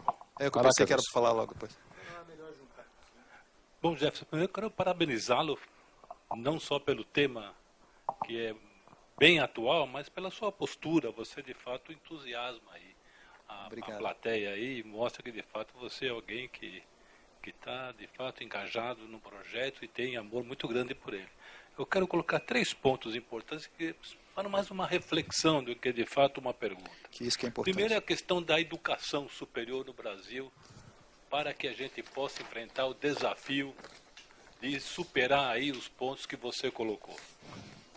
Na engenharia, que é justamente a minha área, eu conheço muito bem, nós temos uma educação de engenharia atualmente, você também, muito pouco diferente daquela que era dada aos alunos há 40, 50 anos, né? Década de 70, é a mesma coisa. Se você fazer um resumo, mesma coisa. Nós ainda temos a questão do crédito. O crédito foi criado em Harvard em 1836. Acreditem se quiser. E a o crédito hora aula, isso não mudou até hoje. Nós ainda temos disciplina. Em Harvard não tem mais disciplina, em Harvard tem conteúdo. Né? Não tem mais disciplina de cálculo. Tem lá, o cara aprende derivado, o cara aprende integral, acabou. Né? E evidentemente, o ensino online, uma contribuição do ensino online para que a educação consiga, né, absorver conhecimento adequado para enfrentar esses desafios que você colocou. Essa é a primeira. A segunda é a questão do empreendedorismo. Quer dizer, a Poli, vou falar da Poli porque eu trabalho lá, eu leio bastante a história da Poli. Tá? A Poli, na década de 70, quando eu era aluno, tinha uma geração de empreendedores enorme. Muitos empreendedores nessa época, década de 60, 70. Por que isso? Porque o nosso professor era empreendedor. E o aluno ficava na faculdade. O professor era tempo parcial, a maioria era tempo parcial, trabalhava na empresa, ou tinha a sua empresa, ou era um dirigente, um executivo de uma grande empresa, e dava aula. Aquele cara era o exemplo nosso. Todo mundo queria ser como aquele fulano, que é um bom professor, que dava experiência industrial, que criou as empresas. Então, o pessoal já saía com esse espírito de empreendedorismo. Né? Evidentemente, não estou aqui fazendo uma apologia a ter professores de tempo parcial em massa na Universidade, na Escola Politécnica em particular. Mas o que nós não temos agora é quase praticamente nenhum professor de tempo parcial. Todos eles são agora pesquisadores. Deixaram de ser engenheiros, são agora pesquisadores. É importante isso. É importante ter pesquisadores. Mas, no entanto, né, isso não incentiva o empreendedorismo, porque a carreira desse professor não teve uma carreira que foi para o mercado e o cara não vê um exemplo naquilo de alguém que gosta de criar empresa. A maioria dos nossos alunos querem ser pesquisadores. Saem de lá, fazer mestrado, doutorado e ficar na academia. Quer dizer, e nós como professores somos que nem o criador. Queremos criar alguém à nossa imagem.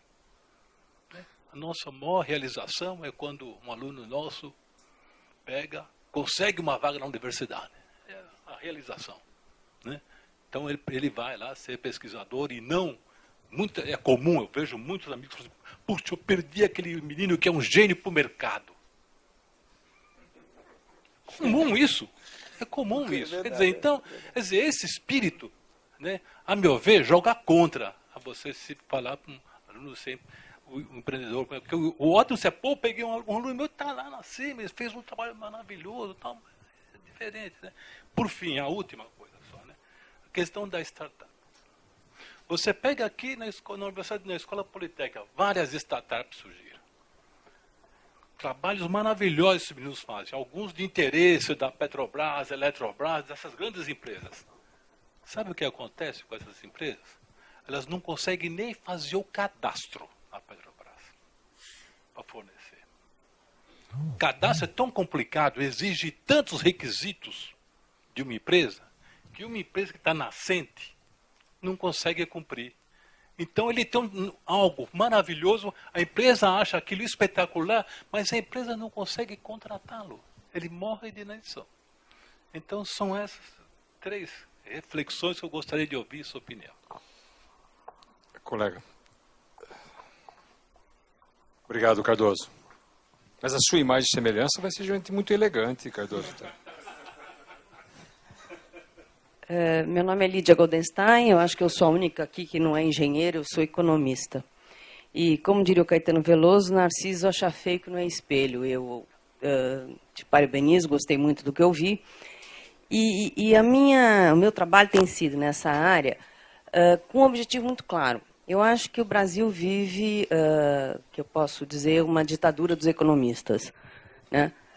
E digo com muita clareza o seguinte, se por uma varinha de condão a gente conseguisse hoje resolver o nosso imbróglio político, resolver a questão de corrupção, resolver a inflação e déficit público, a pergunta é, nós voltaríamos a ter um crescimento sustentado? E eu acho que a resposta é não. E a resposta é não exatamente por causa disso que você falou.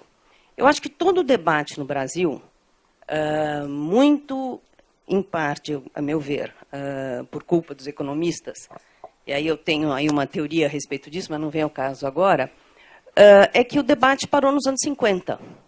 Os nossos economistas, entre aspas, desenvolvimentistas, e eu digo entre aspas porque tem aí uma mistureba de gente que pensa diferente, e os nossos economistas neoliberais, vou pegar estereótipos, campineiros e PUC do Rio de Janeiro, quando eles debatem, eles estão falando do mundo dos anos 50.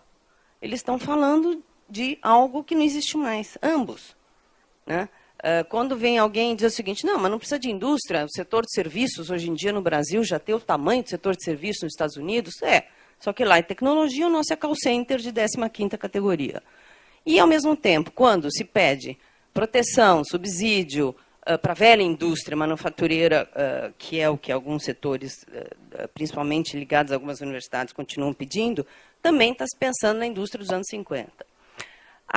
Eu acho que o nosso grande desafio, e por isso que eu acho que uma coisa como essa aqui do Instituto é absolutamente fundamental, é como romper essa barreira e como criar uma pauta nova, que saia da questão, que obviamente é absolutamente definitiva, de inflação e déficit público, mas que coloque na agenda do país de uma forma que, de alguma maneira, leve a resultados, porque marginalmente, nossa FINEP tentou, a BDI está tentando, quer dizer, nós temos várias coisas pontuais de mérito tentando, mas nada disso fez uma transformação do ponto de vista macroeconômico que levasse a nossa economia para outro patamar. Então, que tem mérito uma série de pessoas individualmente ou instituições, eu não posso negar e poderia, não vou citar porque não dá tempo aqui. Mas não está sendo suficiente para a gente mudar o diapasão do debate no país. E a gente tem pouco tempo, é o que você disse, a velocidade está crescendo. Então, eu acho que o grande desafio para institutos como esse aqui, ou para o trabalho que você está fazendo, é ver como fazer essa pauta transbordar para a sociedade. Porque não é possível que você demore 6 meses para fazer um contrato, não é possível que não possa ter robô, porque a legislação trabalhista não permita. Não é? Não, mas então o que a gente tem que pensar é o seguinte, bom, como é que a gente vai mudar esta pauta e criar uma pauta que saia só da questão de déficit público e inflação, porque essas questões são necessárias, mas são absolutamente insuficientes, haja visto que não foram suficientes quando a gente resolveu nos anos 90. A gente caiu no mesmo buraco. Obrigado, Lídia. Professor, posso responder? Então, eu vou, de novo, mais fácil começar ao contrário. Professora Goldenstein.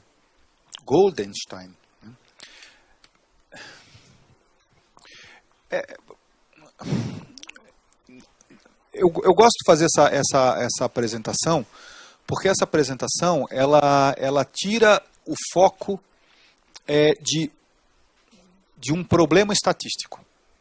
Problema estatístico, você tem várias variáveis influenciando, estatística convencional, né? Uma matriz estatística convencional, vários problemas, várias variáveis que culminam num mesmo efeito. Né? Aqui não, aqui a gente tem várias variáveis que culminam em efeitos totalmente distintos. É mais ou menos aquela lógica da plantação de soja, se vale a pena usar transgênico ou se vale a pena usar aditivo, não chama mais veneno, chama defensivo agrícola. Tem que falar defensivo agrícola, não pode mais falar... Não pode falar defensivo agrícola também? Tá.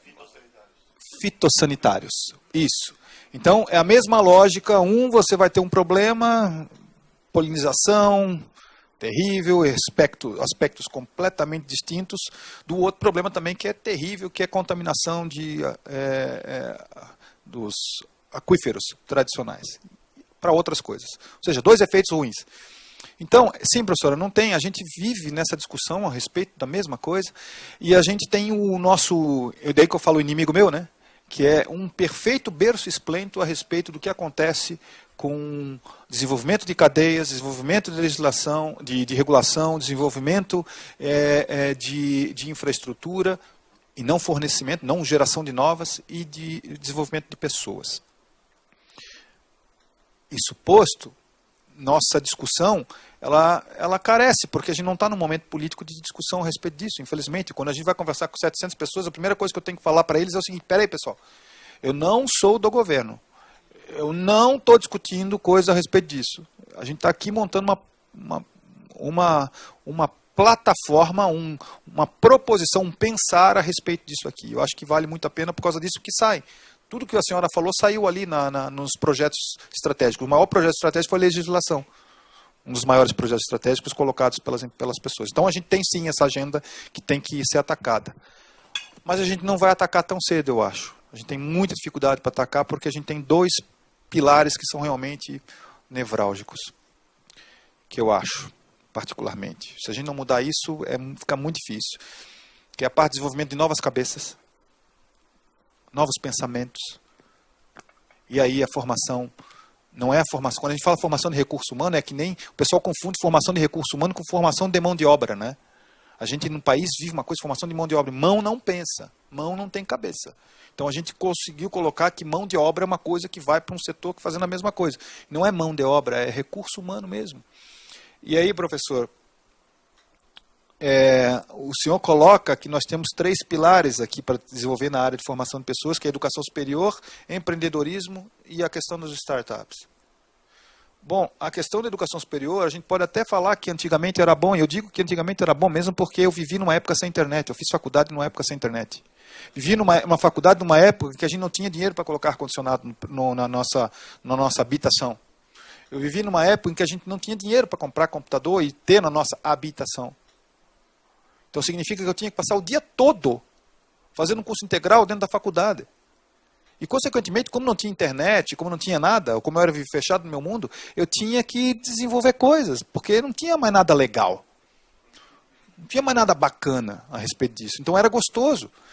O problema é que a gente lançou várias coisas gostosas e a gente esqueceu, e continuou fazendo do mesmo jeito que a gente sempre fez. Então não digo, assim, ó, eu acho um pouco se eu for falar com meus alunos, lá no ITA tem um H8. Os alunos moram dentro do CTA. Moram a 500 metros da Faculdade de Engenharia. Você ouviu? Lá.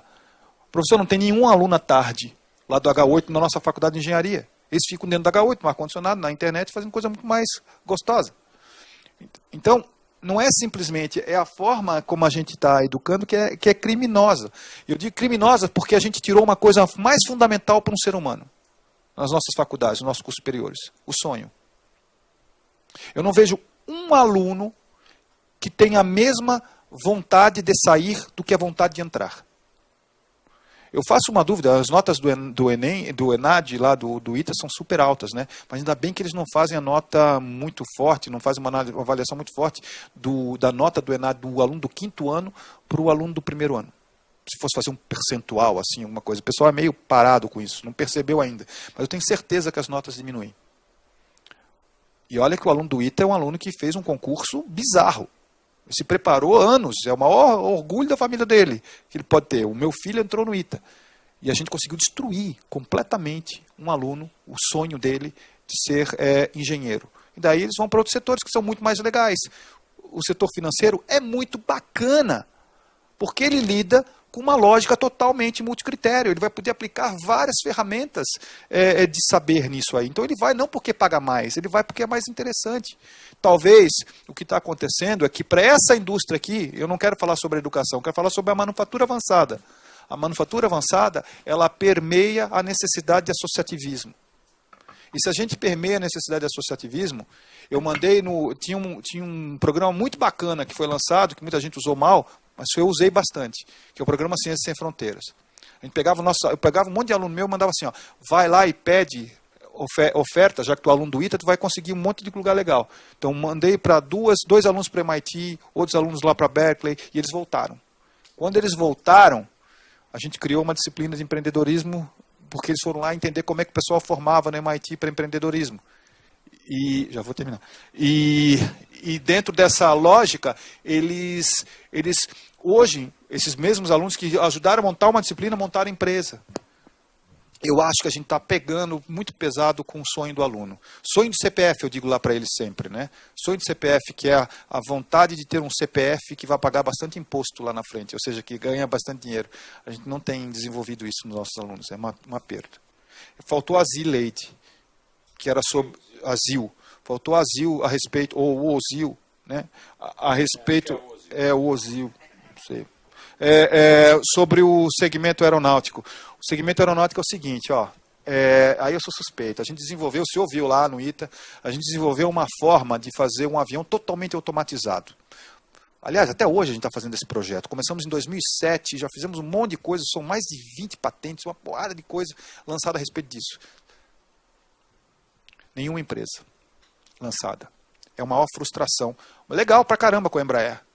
Mas as nossas aplicações são todas hoje lançadas e desenvolvidas por empresas americanas que utilizam aquelas patentes.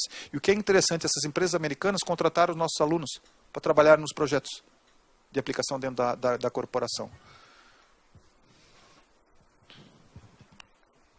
Eu tenho 2 inscritos, eu estou encerrando Tem 3 inscritos, eu estou encerrando. Eu estou aqui por vocês, gente. Eu fico aqui o tempo que vocês quiserem. É um prazer estar aqui. Aliás, é uma honra. Inscritos, quer repetir, Mário? É uma honra. São 3 inscritos, eu vou encerrar. Um desses 3 sou eu, tá? Vou passar o Zancu, por favor. Jefferson, me apresentando, Eduardo Zancu, da conheço. Engenharia de Produção da Politécnica, né? E um prazer estar aqui, obrigado pela apresentação, é um prazer reencontrar você. A questão que eu tenho está ligada à questão do Dausha no começo, né, sobre os caminhos e a ênfase, queria ouvir sua opinião, ênfase em produção ou ênfase em produto? Que aparentemente, também ouvi sua opinião, o entendimento que a gente está construindo é que na Alemanha, dada a indústria de máquinas, bens de capital, essa discussão de indústria 4.0 está muito ligada a como produzir, né? O cyberfísico, a ligação, aí você dá a sua opinião. E a ênfase em criar produtos novos, que é na definição americana, parece que tem uma abertura maior ao produto, né? E o sucesso brasileiro de produto com a Embraer, o caso recente da Tesla, que é o caminho produto, e aí puxar novidades em torno do produto. Então, ouvir sua opinião, qual que seria o caminho para o Brasil? Na produção ou no produto, né? Ou um mix disso? Tá. Obrigado. Segura os seus radicais que eu seguro os meus, tá?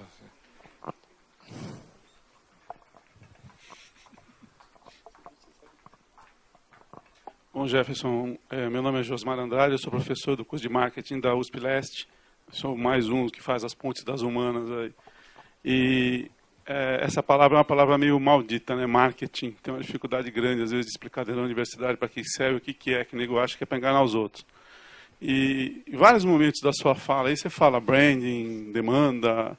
E uma coisa que me incomoda muito na visão do empresário brasileiro, a gente está falando de manufatura, é claro, mas a manufatura é fazer coisas para alguém, certo? Então a gente precisa entender qual é a ponta de quem é que está querendo aquela coisa, né?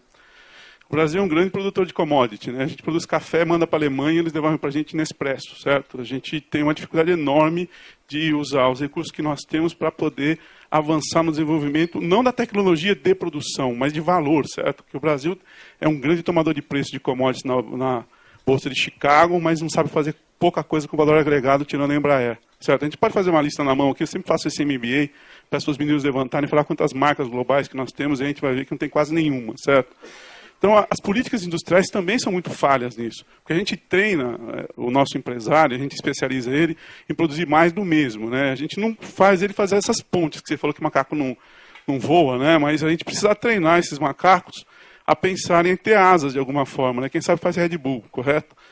Mas, só para terminar a minha fala, eu queria que você comentasse um pouco a respeito. Eu fui, há uns 4 anos atrás, numa escola muito interessante no Chile, chamada Adolfo Ibáñez, que é uma escola de gestão, e eu vi uma palestra de um cara lá que eu achei incrível. Ele falou assim, olha, aqui no Chile, a gente é um país muito pequeno e a gente tem 6 ou 7 áreas de muita especialização. Nós somos bons em produzir salmão, produzir fruta, em produzir cobre, em produzir vinho, em turismo e mais uma coisa, tinha a indústria de celulose. Nós somos muito bons nisso. São lítio também, eles são bons. Ele falava assim, se eu vou na China discutir qualquer coisa com eles, eu sou um nanico, eu sou um anão. Mas se eu for discutir salmão, eu sou gigante. Se vocês quiserem comprar salmão, tem que falar comigo. E aí eu fui visitar a escola, e a escola tinha um monte de engenheiro trabalhando. Mas engenheiro trabalhando para produzir rótulo, rolha, é uma escola mais voltada para a indústria vinícola, né? Eu queria saber por que a nossa universidade, como é que a sua visão, tem tanta dificuldade de lidar com o dinheiro e com o mercado. É uma coisa tão dura a gente fazer as pessoas terem esse sonho de dinheiro, né? No meu curso, por exemplo, eu treino muitos alunos para ser executivo da Procter & Gamble, da Lever, né? A gente gasta dinheiro público para treinar executivo multinacional, né? A gente produz pouca gente para empreender no Brasil e 10 brasileiros para se ganhar dinheiro. Obrigado. Queria que você comentasse. Mário. O seu nome, mestre, perdão? Josmar. Mário Salerno. quer continuar aquela primeira intervenção que ele fez, tá? Para não falar que ele se inscreveu 2 vezes. Jefferson, conta um pouco para a gente o que o Senai está fazendo em Santa Catarina e conta um pouco, assim, se você, do teu conhecimento, que boas experiências tem aqui no Brasil de tipo o Senai, eu sei quem que está, coisas positivas, o que está acontecendo interessante nessa área? Eu estava inscrito, eu vou passar para você responder, daí eu faço comentário e você encerra, tá? Eu só queria pedir para você ser breve, viu, Jefferson? É que são 3 perguntas grandes, né? Bom, você responde só uma, então não tem problema. Não, olha só. Põe a culpa em você. Vou botar no Senai, eu vou falar do Senai por último, então. Bom, a questão do produto e produção. Olha, cara, sinceramente, é aquilo que eu falei lá. Eu acho que a gente tem que botar gente trabalhando em produção para desenvolvimento de aprender a utilizar essas combinações tecnológicas, essas lógicas de informações que acontecem dentro desse métier. Não pode não ter formação para produção, é meio que dá um tiro no pé. Se a gente está falando lá daquele setor lá do commodity, é desenvolver tecnologia para a produção. O alemão usa a produção, me desculpa, mas não é que eu não estou discordando, não estou falando isso não, mas o alemão usa a questão de produção para vender produto, tá? Ele põe o holofote na produção, fala que, poxa, tem que melhorar, ser mais eficiente, desenvolver processos, mas no final sempre tem um produtinho sendo vendido. E hoje os maiores produtores de tecnologia, de vendedores de tecnologias de indústria avançada, o maior é a Alemanha, mais que o Japão. Tá? Então tá lá nos números lá específicos. Bom, portanto, aqui a gente tem vários lugares que dá para a gente desenvolver produto. E aí tem muito produto a ser lançado para a produção. E a gente está sempre aqui no empreendedorismo aqui no Brasil, a gente está sempre querendo lançar produto para o mercado final. É meio que a gente aprendeu uma cultura americana, que a gente acredita que empreender é desenvolver um produto para o comprador final, assim, para o usuário. Né? Sendo que a gente tem uma ótima oportunidade, já que a gente não tem, olha só o gráfico ali, a gente não tem cadeia de suprimento. Então a gente poderia desenvolver produtos para a cadeia, que são tão interessantes quanto. Né? Quando eu falei que a gente tem 5 mil caminhões de milho passando para o setor de commodity, não importa que o porco que é vendido e lá eles fazem o produto enlatado e mandam para a gente, até nisso existe uma oportunidade, tá? De desenvolver tecnologia para que esse setor venda mais café in natura mesmo, porco in natura. E também desenvolver daí o produto de base tecnológica aqui no Brasil. Aí você me pergunta por que o professor... Aí, cara, é uma discussão de uma sexta-feira à tarde com uma boa cerveja. Porque eu digo... É um assunto muito sensível sobre o serviço público federal, por exemplo, né, sobre quais são as tuas obrigações. Nós temos um problema sobre as nossas obrigações. Eu vou falar o seguinte, não vou falar dos nossos, tá bom? Vou falar de um professor americano que eu gosto muito, do modelo. O professor americano recebe 9 meses de salário do governo. 9 meses. Os outros 3 meses ele tem que procurar. Porque o salário dele não dá para manter. Né? Aqui nós temos uma questão um pouco mais complexa. Pelo menos lá, a gente tem uma questão um pouco mais complexa. E daí o assunto fica meio conforme você queira. Você não tem uma diretriz específica para ensinar dessa maneira. Ensine desta maneira. Aqui fica muito à vontade. Por favor, não estou falando nada ditatorial, não pense nada disso. Eu estou falando só de lógica de mercado. Se você quer entender demanda e quer entender competidores, você vai ter que fazer coisas diferentes. E você não vai conseguir viver nesse métier convencional que é o teu, sem se preocupar se a tua aula de McFlu vai influir diretamente na disciplina de usinagem.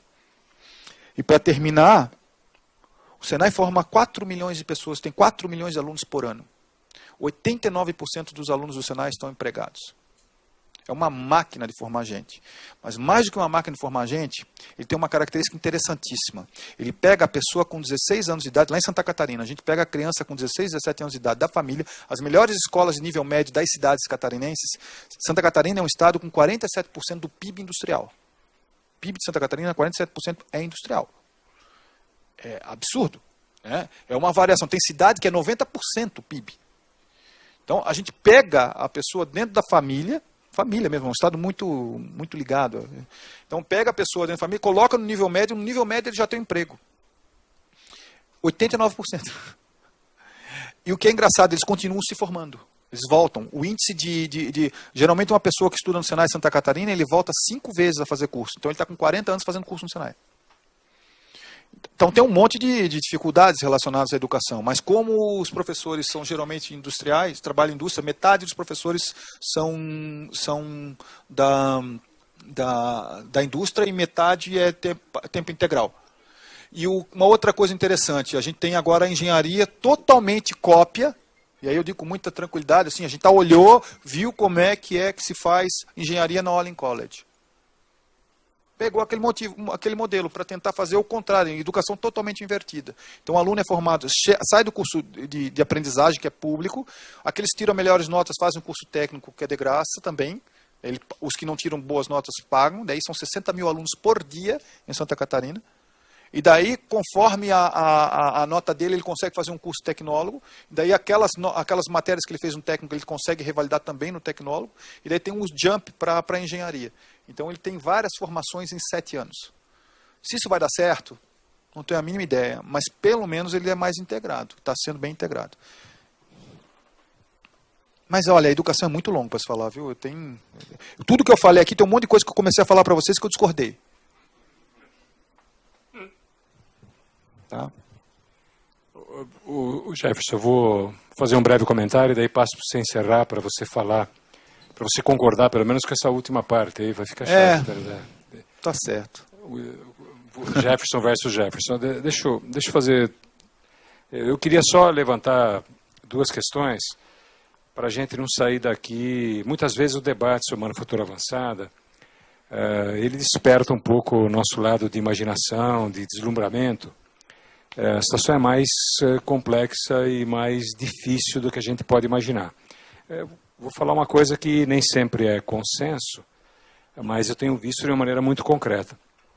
Os países avançados, sem exceção, trabalham com a ideia de manufatura avançada para reindustrializar e remodernizar os seus próprios parques produtivos. O que significa que eles querem trazer de volta empresas que eles perderam, querem trazer de volta plantas que foram para a China, que foram para a Índia, que vieram para o Brasil, que foram para a América Central, para onde vocês quiserem imaginar. Estou falando isso porque tem uma visão bastante ingênua de achar que nós vamos conversar com as grandes empresas multinacionais e que elas vão montar suas bases aqui no Brasil de manufatura avançada. Não vão. Não é isso que eles querem. Eles expressam isso claramente. Os nossos contatos com órgãos de governo da Alemanha, dos Estados Unidos, isso é claro, é patente, né? E todos eles sabem exatamente o que eles querem, diferentemente da gente, que não sabe muito bem o que a gente quer. Então, eu estou falando isso porque nós vamos ser obrigados, isso muda um pouco os termos da equação para a gente, entende? Nós temos um parque estabelecido, uma parte desse parque é muito avançado, porque as empresas são subsidiárias de empresas multinacionais.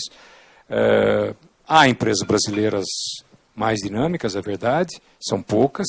Há um grupo mais aguerrido, também é um grupo pequeno, não é um grupo grande, mas a gente vai ter que acelerar.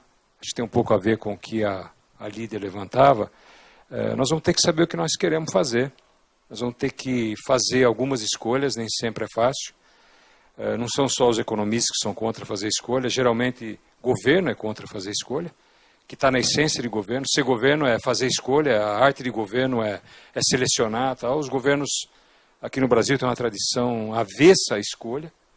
O Brasil tem uma tradição muito forte de fazer tudo por isonomia. Quando você escolhe, você deixa a gente de fora. O Mário Salerno, eu acompanhei com vários outros aqui o esforço para elaborar políticas industriais. É um desastre sempre. Se você vai para áreas, vai para complexos maiores, há uma guerra daqueles que ficaram de fora. Na universidade é a mesma coisa, é sempre assim. Você coloca ênfase em alguma área, você está deixando outras de lado, e ninguém aceita isso. É uma tradição ruim para nós. E é engraçado, porque os países que conseguiram avançar e que estão avançando cada vez mais, Eles fazem essas escolhas, eles põem o dinheiro onde eles querem, eles alocam recursos da maneira mais eficiente possível, porque exatamente eles estão tentando moldar o futuro deles. E nós ficamos um pouco como rolha, né, flutuando, para ver se a gente consegue acompanhar. Eu tive num debate a semana passada com uma pessoa que eu gosto muito pessoalmente, ainda que não tenha muita afinidade de pensamento, que é um ex-ministro muito combativo, e ele insistia muito sobre a ideia de que o grande problema nosso era o câmbio, que nós estamos com o câmbio sempre comprimido durante muito tempo e que isso dificultava o investimento. E eu falei para ele o que eu vou falar para vocês, que na verdade é o que está na origem do surgimento do Observatório da Inovação, que a gente não acreditava já desde 2006, 2007, que a discussão macro, que é essa que permeia jornais, que permeia aquilo que a gente faz o tempo todo, a discussão básica de câmbio, taxa de juros, inflação o tempo todo, que isso resolve uma parte, evidentemente, é óbvio, mas que a gente precisa de mais do que isso. E eu falei para ele o seguinte: olha, ministro, você pode pôr o câmbio a 8, é o dobro do que está hoje, a indústria brasileira não vai ter o que vender. Então tem um problema de raiz nas dificuldades nossas. Claro que tem algumas empresas que conseguem vender, mas essas vendem a 4, vendem a 3, vendem a 2 até. Vendem a 1. Porque elas têm competitividade e conseguiram incorporar e desenvolver tecnologia. Mas a indústria brasileira pode pôr o câmbio a 8 se quiser, não vai ter o que vender. Não tem produto nem processo para vender. Em massa. Para alavancar desenvolvimento de país. Então aqui a gente tem, para saber exatamente como avançar, nós vamos ter que saber o que fazer. Você falou alguém fez uma pergunta, acho que foi o Mário, fez uma pergunta para você e você respondeu com a agricultura, ou seja, quais seriam, é um exemplo, quais seriam os caminhos? Eu não vou falar discordar, porque se é a nossa visita fica chato, mas eu acho que nós precisamos usar os seus ensinamentos e ter uma matriz multicritério. O Brasil tem que olhar para a balança de pagamentos, é evidente, ver onde a gente é forte, onde a gente é fraco, fazer as suas escolhas, mas o Brasil tem que olhar para aquilo que ele pode fazer e para aquilo que ele quer fazer.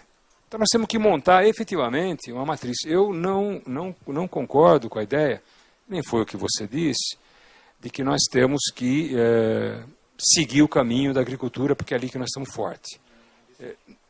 Eu não estou polemizando, só estou falando o seguinte: eu acho que é importante seguir esse caminho, mas eu acho que nós temos que investir em áreas em que nós temos condições de ter resultado para poder quebrar um ciclo que é totalmente vicioso para nós, totalmente vicioso, em que a gente não vai sair do lugar. Nós estamos fazendo mais do mesmo, é esse o problema-chave para nós. Então, um debate como esse, a sua contribuição, o levantamento que você está fazendo, como vários outros, a contribuição que vem de várias áreas, até dos economistas a gente aceita, veja, a gente está aberto. Hoje eu estou muito liberal, tá? Lídia, eu queria falar para você, aqui está cheio de gente que não é engenheiro, viu? É só para lembrar, tem até algum economista que eu estou vendo distraído por aqui, entendeu? Mas eu acho que a gente vai ser obrigado a montar um mapeamento, um mapa multicritério, para a gente ajudar a que boas escolhas sejam feitas. Escolhas positivas. Onde nós vamos pôr? Nós estamos, na nossa pesquisa, nós estamos fazendo um levantamento forte na área de saúde, por exemplo. Se vocês pegarem, o presidente dos Estados Unidos acaba de anunciar o Cancer Moonshot, $1 bilhão ano. Tudo bem, imagine que tem uma parte disso aí que é um pouco anúncio, a má vontade com a palavra marketing. Imagine que seja isso, certo? Que seja 500 milhões, metade. Todas as grandes empresas que trabalham na área farmacêutica, na área de equipamento médico, todas as principais, se você pegar as top 20, as top 20 universidades americanas entraram no programa, todos os grandes centros de oncologia, no Texas, na Case Western, em todo lugar, entraram para que em 5 anos eles, se não avançarem na cura, eles pelo menos equacionam e prolongam a vida das pessoas. Nós não temos nenhuma tradição de fazer grandes projetos relevantes no Brasil. A comunidade acadêmica, a começar da nossa universidade, é contra. Não falando que é todo mundo e unânime. É contra. É a ideia de que nós temos que dar, eu chamo de dar milho para galinha. Você tem 10, ao invés de você fazer um projeto grande, que tenha relevância, que tenha impacto econômico, social e científico, com 10, você prefere dar meio para cada um e contenta 20, para não ficar ninguém piando na sua orelha, certo? Eu acho que nós temos que tentar inverter a lógica de trabalho.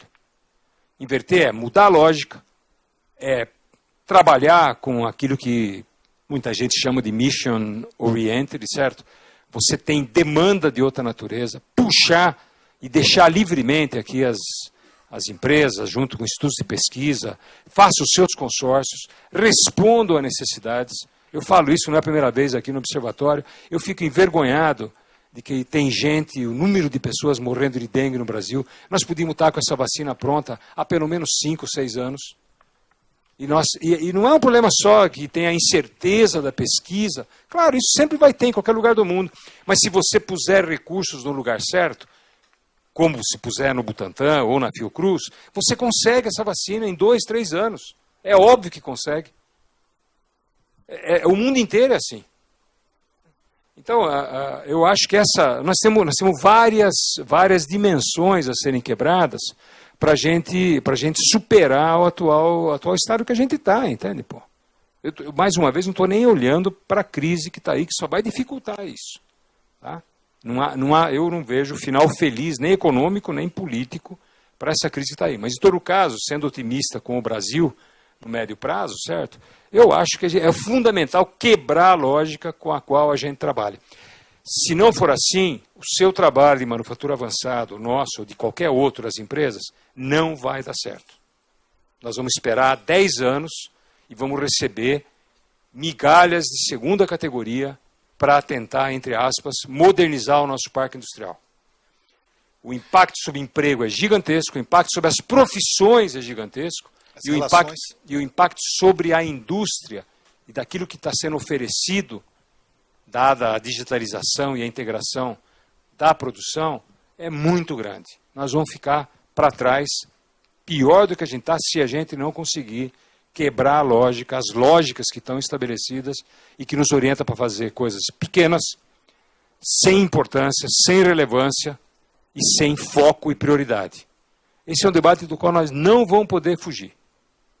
Então, eu peguei só o mote da sua agricultura, que eu estou de acordo com o que você falou, mas eu acho que a gente precisa montar alguma coisa de maior complexidade e com maior variedade de critérios. Sem dúvida que a agricultura é um setor. Eu não falei que era o setor, né? Porque o que eu falei, inclusive, foi a puxada a respeito do que eu vejo em São José dos Campos. Não me parece muito óbvio que grande parte das nossas startups estejam somente direcionadas para a área de defesa. Sendo que a gente tem setores... Eu não estou falando que defesa não é bom, não vai entender uma coisa dessa, por favor. Estou falando que também existem oportunidades ligadas a isso. E quando você vai falar com startup, o primeiro setor que eles vão querer abordar, geralmente eles querem fazer a primeira entrevista, tem hoje aplicativos de software que direcionam como é que você vai fazer a reunião com o teu próximo ou possível investidor, né? E todos eles, grande parte, quer falar com o segmento aeronáutico, com o segmento automotivo. É isso que eu estou dizendo, que existem setores que estão com a cara dando para bater, fortes, quentes aí, que têm oportunidades de desenvolvimento. Só que a gente não ensina isso. A gente não ensina para o aluno o que é além de tecnologia. Se você se forma num curso de engenharia, você se forma em tecnologia. Você não tem uma carga relacionada à parte de empreendedorismo, você não tem empreendedorismo não nessa coisa bacana de fazer um protótipo. Não, o protótipo é a coisa mais simplória que tem. O protótipo é a prova de conceito para você analisar. Não, a gente para geralmente na parte de empreendedorismo, não é o seu caso, eu sei, mas em grande parte das universidades aqui a gente para no protótipo e não vai para frente nisso. E sendo que um protótipo seria o curso todo, né? Seria todo o curso um grande protótipo. Bom, professor, o senhor é a referência. O trabalho que o senhor fez lá na FINEP, eu gostava muito das suas colocações e eu concordo 100% com tudo que o senhor colocou aqui. Eu só acho que a gente pode ter, da nossa contribuição como universidade, já que a gente não tem acesso a mexer com legislação, a gente não tem. Quem tem que mexer com legislação é outro pessoal, da nossa parte do jogo. A gente vai conseguir mexer em legislação? Não vai. Vai mexer em regulação? Não vai. A gente pode dar boas dicas. A gente vai mexer no desenvolvimento, diretamente no desenvolvimento da cadeia de suprimentos? Não vai fortemente. Vai auxiliar, vai ser um mecanismo, um como. A gente vai mexer diretamente na questão de acesso à infraestrutura? Sim, a gente pode auxiliar no acesso à infraestrutura, porque a gente tem bastante investimento. Mais forte, o que a gente pode fazer? Desenvolvimento de recurso humano e desenvolvimento de empreendedores para isso. E nisso a gente está muito longe. Muito longe. A gente parou no tempo. Eu digo com muita tranquilidade que a gente parou no tempo porque a gente simplesmente esqueceu que existem outras maneiras de ensinar, senão a maneira tradicional de um professor falando para 50 mil alunos numa sala de aula. Existem outras maneiras. Eu termino aqui, professor, dizendo para vocês o seguinte, bom, posso falar o que eu quiser? Posso falar o que quiser? Não. Eu tenho bastante coisa que eu gostaria de falar, mas tem uma televisão, não posso ficar falando. Mas para mim é uma honra estar com vocês aqui na USP. Eu particularmente, eu lembro que eu passei num concurso aqui para professor na mecatrônica, e concurso não, era um concurso. Fiz uma prova com mais 2, passei. Isso não é concurso, né? Concurso com 3 candidatos, não é concurso. E daí eu passei aqui, daí a minha esposa não deixou eu vir para cá. Depois passou uns 5, 6 anos, ela fez doutorado de saúde pública na USP. Bom, tudo bem, calhou que a gente foi morar em São Paulo, tudo novo, deu tudo certo, a vida aqui. É um orgulho para mim estar aqui na USP, eu acho que é a universidade de referência. Em nenhum lugar a gente tem isso aqui.